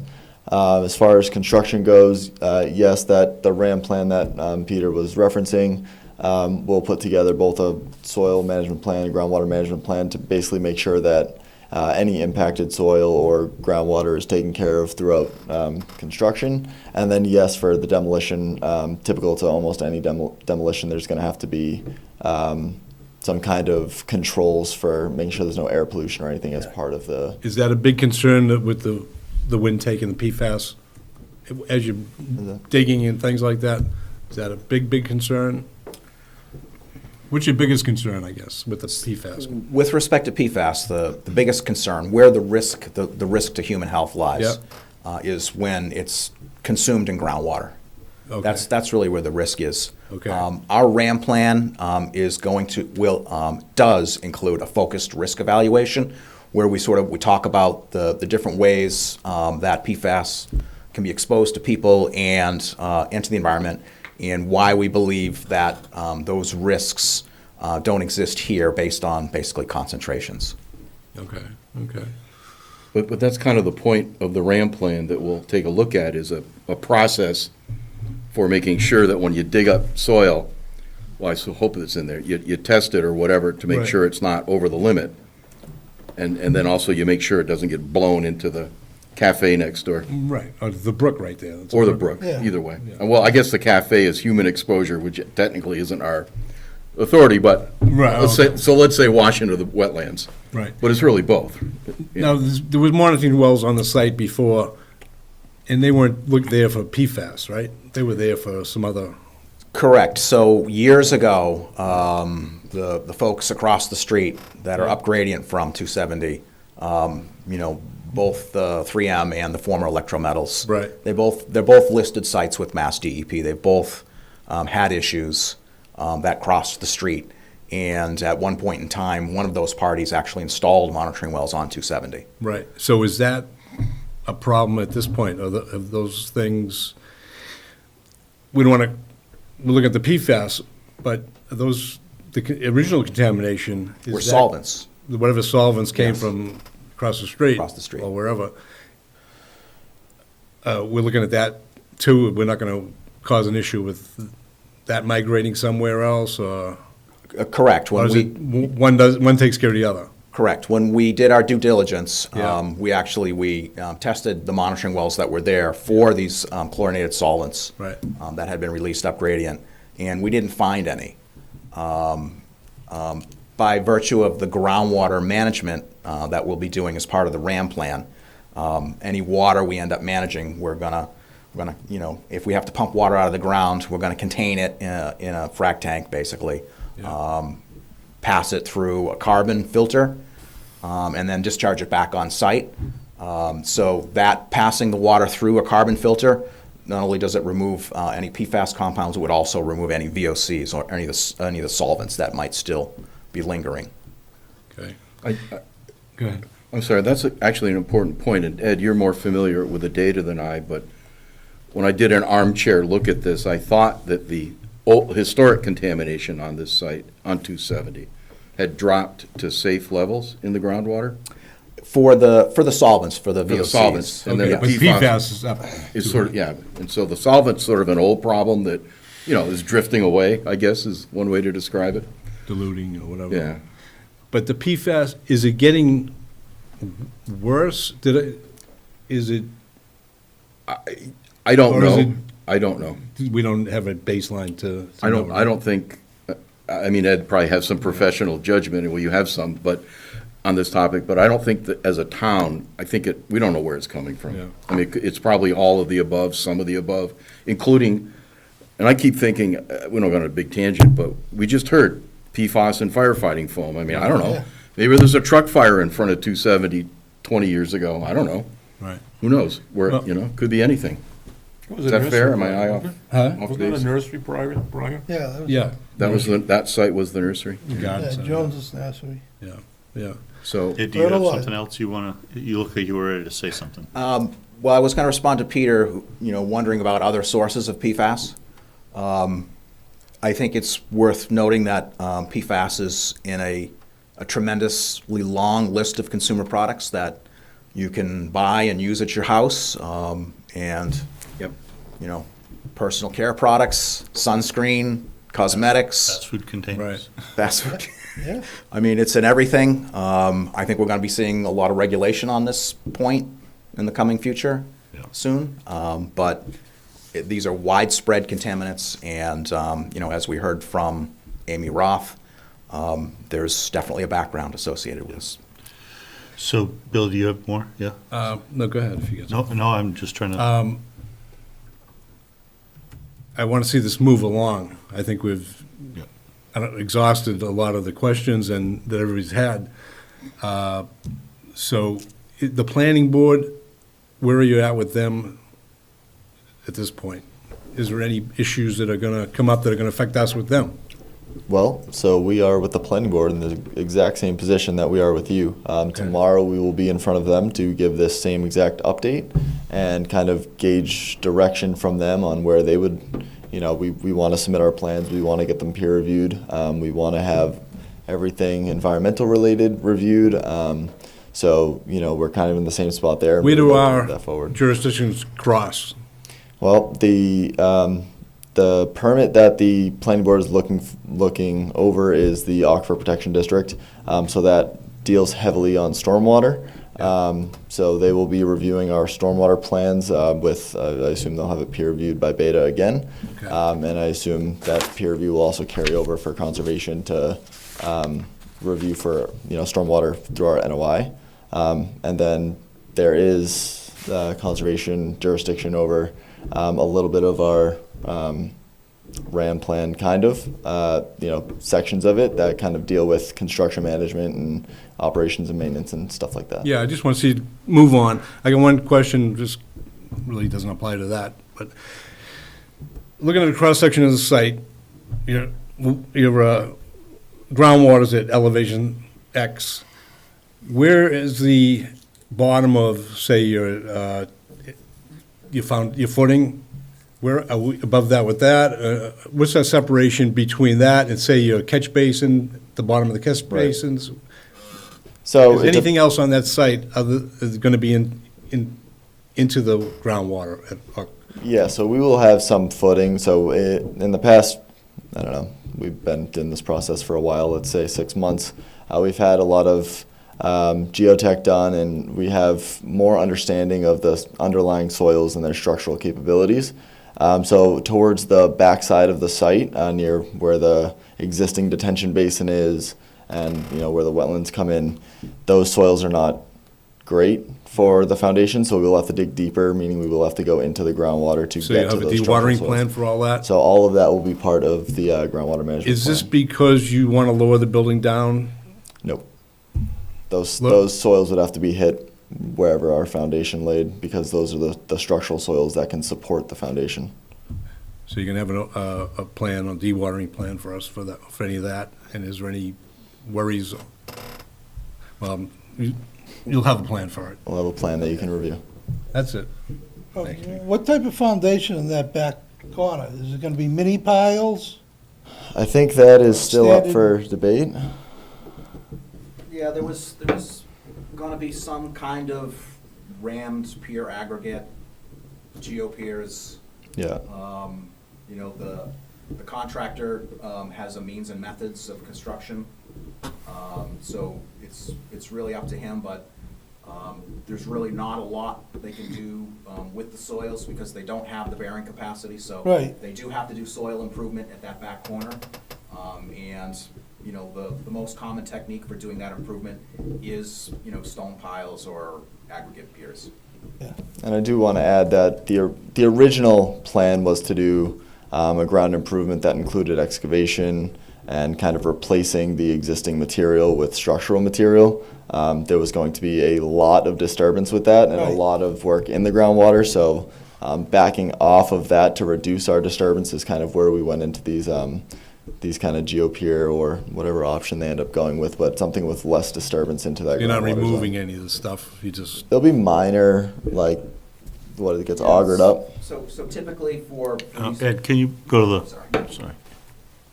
Typically for these geopiers, there's two methods to install them. One is you drive a mandrel into the ground and then you pound rocks into the mandrel, and that method doesn't really generate any excess material as part of the installation of the stone columns. There's another way to do it where you auger down and then you fill that auger void with the rammed aggregate. So if, depending on what they do, if they auger it, we're going to have a few cubic yards to manage. If they don't auger it, then it'll just be, you know, the other material around the other excavations for the stormwater structures, the utilities, and the foundation.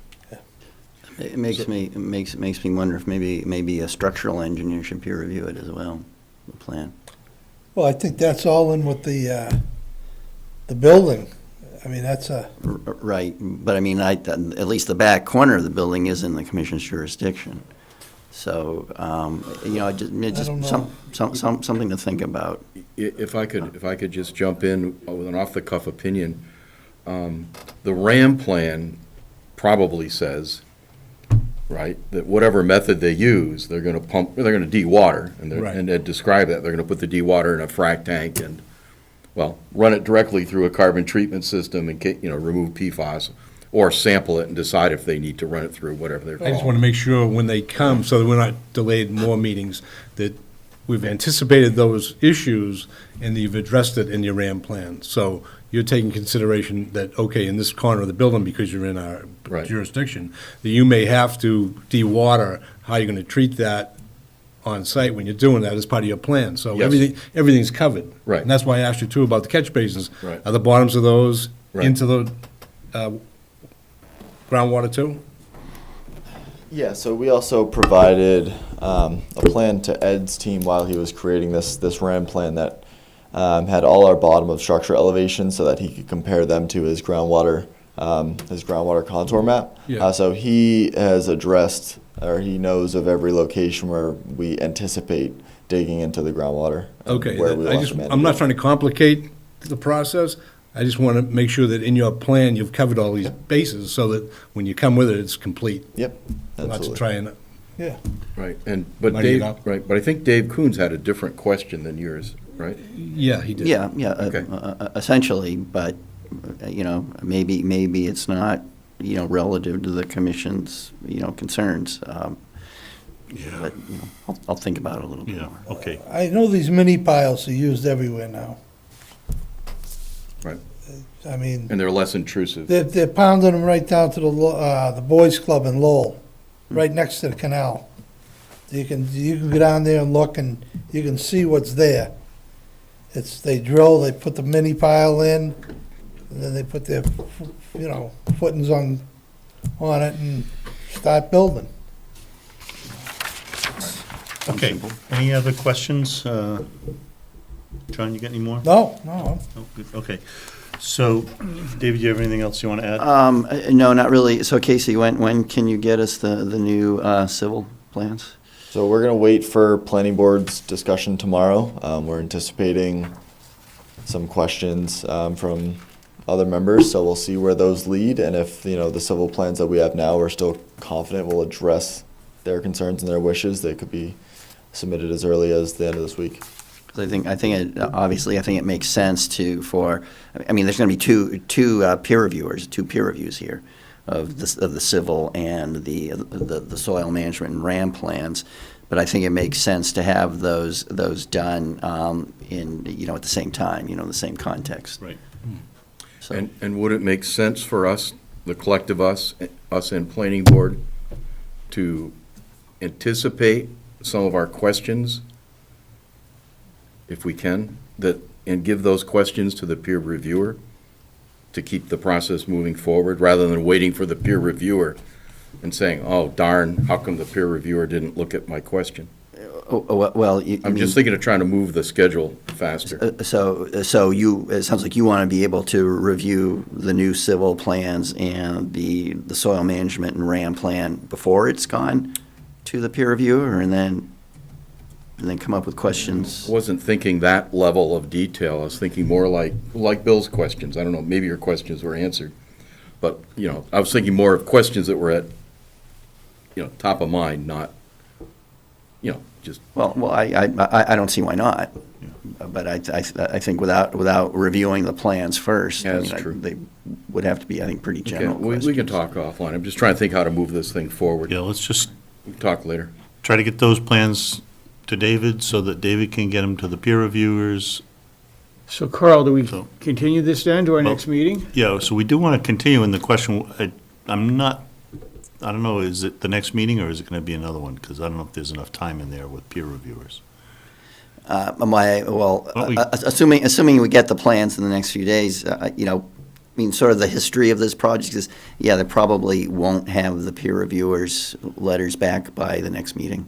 Well, we can still try. Yes, We yes. can still Put it try. on the Assuming that Yeah. sounds like you're nodding, so I'm thinking that's what you want. I was gonna so say, let's try for the 12th, and if we That's have fine. to, we'll just continue ahead of Okay. that if we don't have anything better. That's fine, All yeah. right, so Carl, I make a motion then that we continue to March 12th, our next meeting.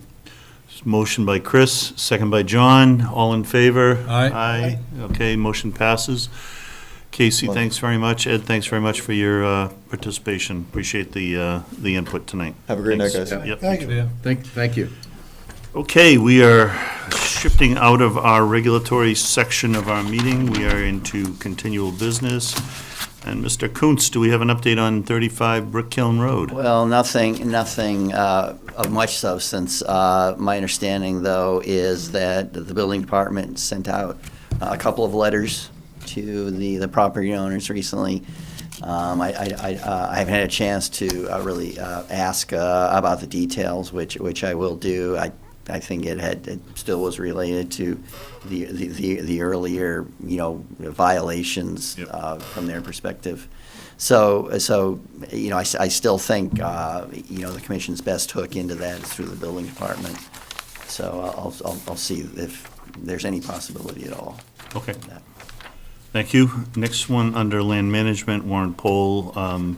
We do have some last changes, final changes to review. I'm delinquent on that, having been out of the country for a little while. So I'm going to catch up on that in the next few days, and we should be able to get that, hopefully get that closed out very soon. Can I ask you a question? Yep, The CR, yep. the language in the CR, have we decided? We have a proposed change that I want to go through, and then we'll get it to you guys. Okay. For the last, hopefully the last, be done with it, yeah. Okay, good. Also, I want to let you guys know that the hay has been moved, some of the hay has been moved out of the barn. It's gone down to Jones Farm for the composting operation. It's going to cost us $500 because that's what they charge us, but we got a flat rate to process it. And one of the participants is sitting here, Mr. Sperry. He was here on Saturday. I was not there. I happened to be traveling or away, but I really appreciate the work that the crew did that. Jared, you do it. They got part of the farm, part of the barn emptied, and there's more to go, but that's been 3 years of trying to make that happen, so that's good to hear. So the whole barn will be emptied? It will be. Nice. Yep. Yeah, it's interesting to see when you can get in there and see what's in there, so, without So- piles of hay. So is this an open forum? Did Dave and the crew find anything interesting under the hay pile? Lots of nuts. Other vegetables. All right. A dirty job, huh? Yeah, it was, I can only imagine. That's why you went out of town. yeah, I said, let me know the next time, I'll make sure I'm out of town. Johnny, how we doing on the coolest property? Next meeting is, I think, March 6th. And that's gonna be pretty extensive. Everybody's gonna come in with their proposals of who wants that nice pasture out front, whether it be haying, this one, or that one, or this, or that. And it's just gonna be a wait and see. Who makes the final decision on all this? Well, I have no idea who's gonna make the final decision. I mean, everybody's gonna put their 2 cents in. Right. I think they've already started building trails. They're marking them out and, I think they've started to build. Yeah, I think they're being cleared. Yeah, I think they've added on to what was there. Who's doing the work? Oh, Phil. Us. Phil's the spearhead. Okay, all right. I'm hearing a lot of community interest in the coolest property. There's a lot of excitement out there. It's a great site. A lot of excitement. I still would love to see, once they do a parking area, and where we walked in the first time, maybe a small, ADA trail where, it's sort of hard packed. That'd be nice. Yeah. I mean, it just, I think it'd be the first in town. Right. Yeah, that'd be You great. know, Need one. I We mean, need one, yeah. And I talked to Paul about maybe trying to get a grant or something to build it. Yeah, well, And- we've been talking about the same thing at Warren Pole, because I think there's a great place at Warren Pole for one, too. And- Yeah. Yeah, even if it's around a pasture, like, Doesn't have to be all that far. no, it's the perfect, out where the stone wall was, the double stone wall, and then come back around, and, it's a start. Yep. Great idea. I Yep. mean, they haven't We done it. need more of that, for sure, in Well- town, yeah. We have a few places that we could do it. And, in the big picture, it's short money, really. It's not nothing, but it's not crazy. And I think we could, especially when you do ADA compliant, there's money if you go after it. You gotta have the right person writing for the grant and everything else. between the volunteers and the DPW, they're doing a lot of work out there. The- fast. DPW's kicking butt out there, Yeah. yeah. Okay, let's keep moving So on. I can add just a little bit to that. So the DPW is currently in the process of soliciting proposals for the house demo. I guess they're planning on doing the openings of the bids on March 15th. The erosion control has already been installed. I've inspected it. So once the contractor, I've told DPW that once the contractor has been selected for the demo, I want to meet with them Okay, on site to, okay. Yep. Good. Because of the vernal Good. pool out back, right? yeah. Right, and we're getting into that season, we're Yep. pretty much into Yes. it. I think the way the weather is, we're pretty much in it, almost. I think we're close, that's for sure. And Dave, do I understand there was some sort of asbestos survey done? Or did I Yeah, they dream have that? to. I thought there was. I think there was, yeah. Yeah, I so think- DPW had that we're not done. worried about the demo itself, we just want to. They have to sign off before. Yeah, I they don't- sign off and everything. Yeah, The I mean, I can demo ask about contract. that. I think I would have heard if asbestos had been found, though. Yeah. Well, you have to sample it, I mean, the question, it's not so much whether it was Yeah, found, it's I whether somebody think- checked it. I think they did that. Yeah. I think that's been I done. thought so, right? So two more things, I'm pretty sure there was something that was Yeah. done. Just two more things. One is, we are looking at MOUs. We've, just a little slow on that. Who are those with, Cal? Those with the bike people? So we have the NEMBA, Yeah. the soccer, and those are old, like, they're like 11, 12. In fact, the soccer people came back and said, do you have copies of the other site that they have in town? I'm like, we wouldn't have those, because they're schools or whatever. Right. And then the cost one. But I don't see us doing any significant changes, but it's just, we need to refresh them because they're Right. old. They're old. Right, you know, and you have to do them every so many years anyways, don't you? A lot of them are written as like ongoing, but I still think it's worth it to refresh. Yeah. So. But I'm not, you know, Are we going to do that at the next meeting? I'm looking for a meeting that isn't loaded with like 4 or 5 of You have to these put it on the agenda? heavyweight projects. be on the Oh, agenda? yeah, I'd want to put it on the agenda, and I also have to do a little more homework, and I just haven't got there yet, so.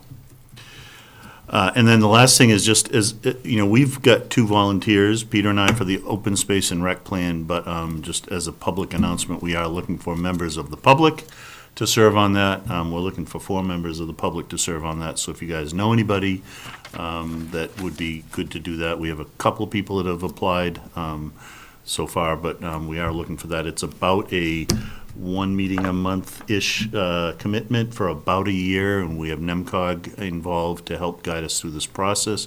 We have an existing OSRP, so I don't consider this the heaviest of lifting.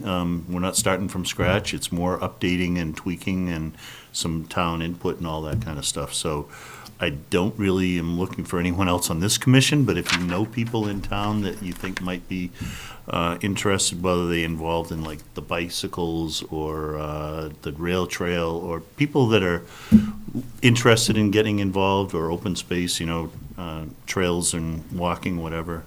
We've already Just trying to- received a fair amount of interest. Have you got more than I've seen? I've seen a couple. Are you seeing more? I think a couple more. I think Okay. you were CC'd on some of the emails, but I think there were a Good, couple good. more. Okay. Hey, the Age-Friendly Committee is working with us on that master plan implementation project some of you know about, Fred and I, because it's recreation and open space. And so the Age-Friendly group is certainly interested in recreation opportunities. Yep. So if we haven't, we can talk offline, but if Okay. we haven't heard Yeah, from them, we could and they may do know some work. somebody in their world that might be. Yeah, I could reach out. Yeah, okay. If need be. And that's it on our agenda, other than we have, anything else in your agent's report? You didn't have anything in there, David, okay? Any surprises at the training school when they're excavating up there or anything? Where? Training school? UMass Lowell, UMass. Oh. Not too Nothing that I've heard of yet. They cut all the trees down. Yep. They put a fence around the whole thing. Yes. Down around the Yes. wetlands. Yep. Looked good. I mean, I think the neighbors are upset because of all the trees on the left-hand side. Yeah, a little bit, but that was the plan. I mean, Right, but I, you know, beyond that, I haven't heard of anything unexpected. I've started them out there, it was yesterday or today, going along the fence line and adjusting things. They've got a chain link fence around that whole wetland area, all around the site. Yep. And they were checking silt fence, and they were doing a good job. So we have minutes to approve, November 28th. If you could review those minutes that you have in front of you. I have looked at them, and they look good to me, but I'll give you guys a minute or two. And Vivian, I'm presuming you still got the 9th and the 23rd not done yet, right? Oh, they're all done. Oh, okay. Yeah, they was done. Sorry, well, we only have. You're good. You're good. Well, I don't think, You give me a snow day, things happen. You're good. well, I don't think The I, 13th was an yeah. awesome day. All right, no, now I vaguely remember that Vivian did send them out, but I I generally sent don't, them to all of you. yes. Okay, well, I'm You all going by failed. what's on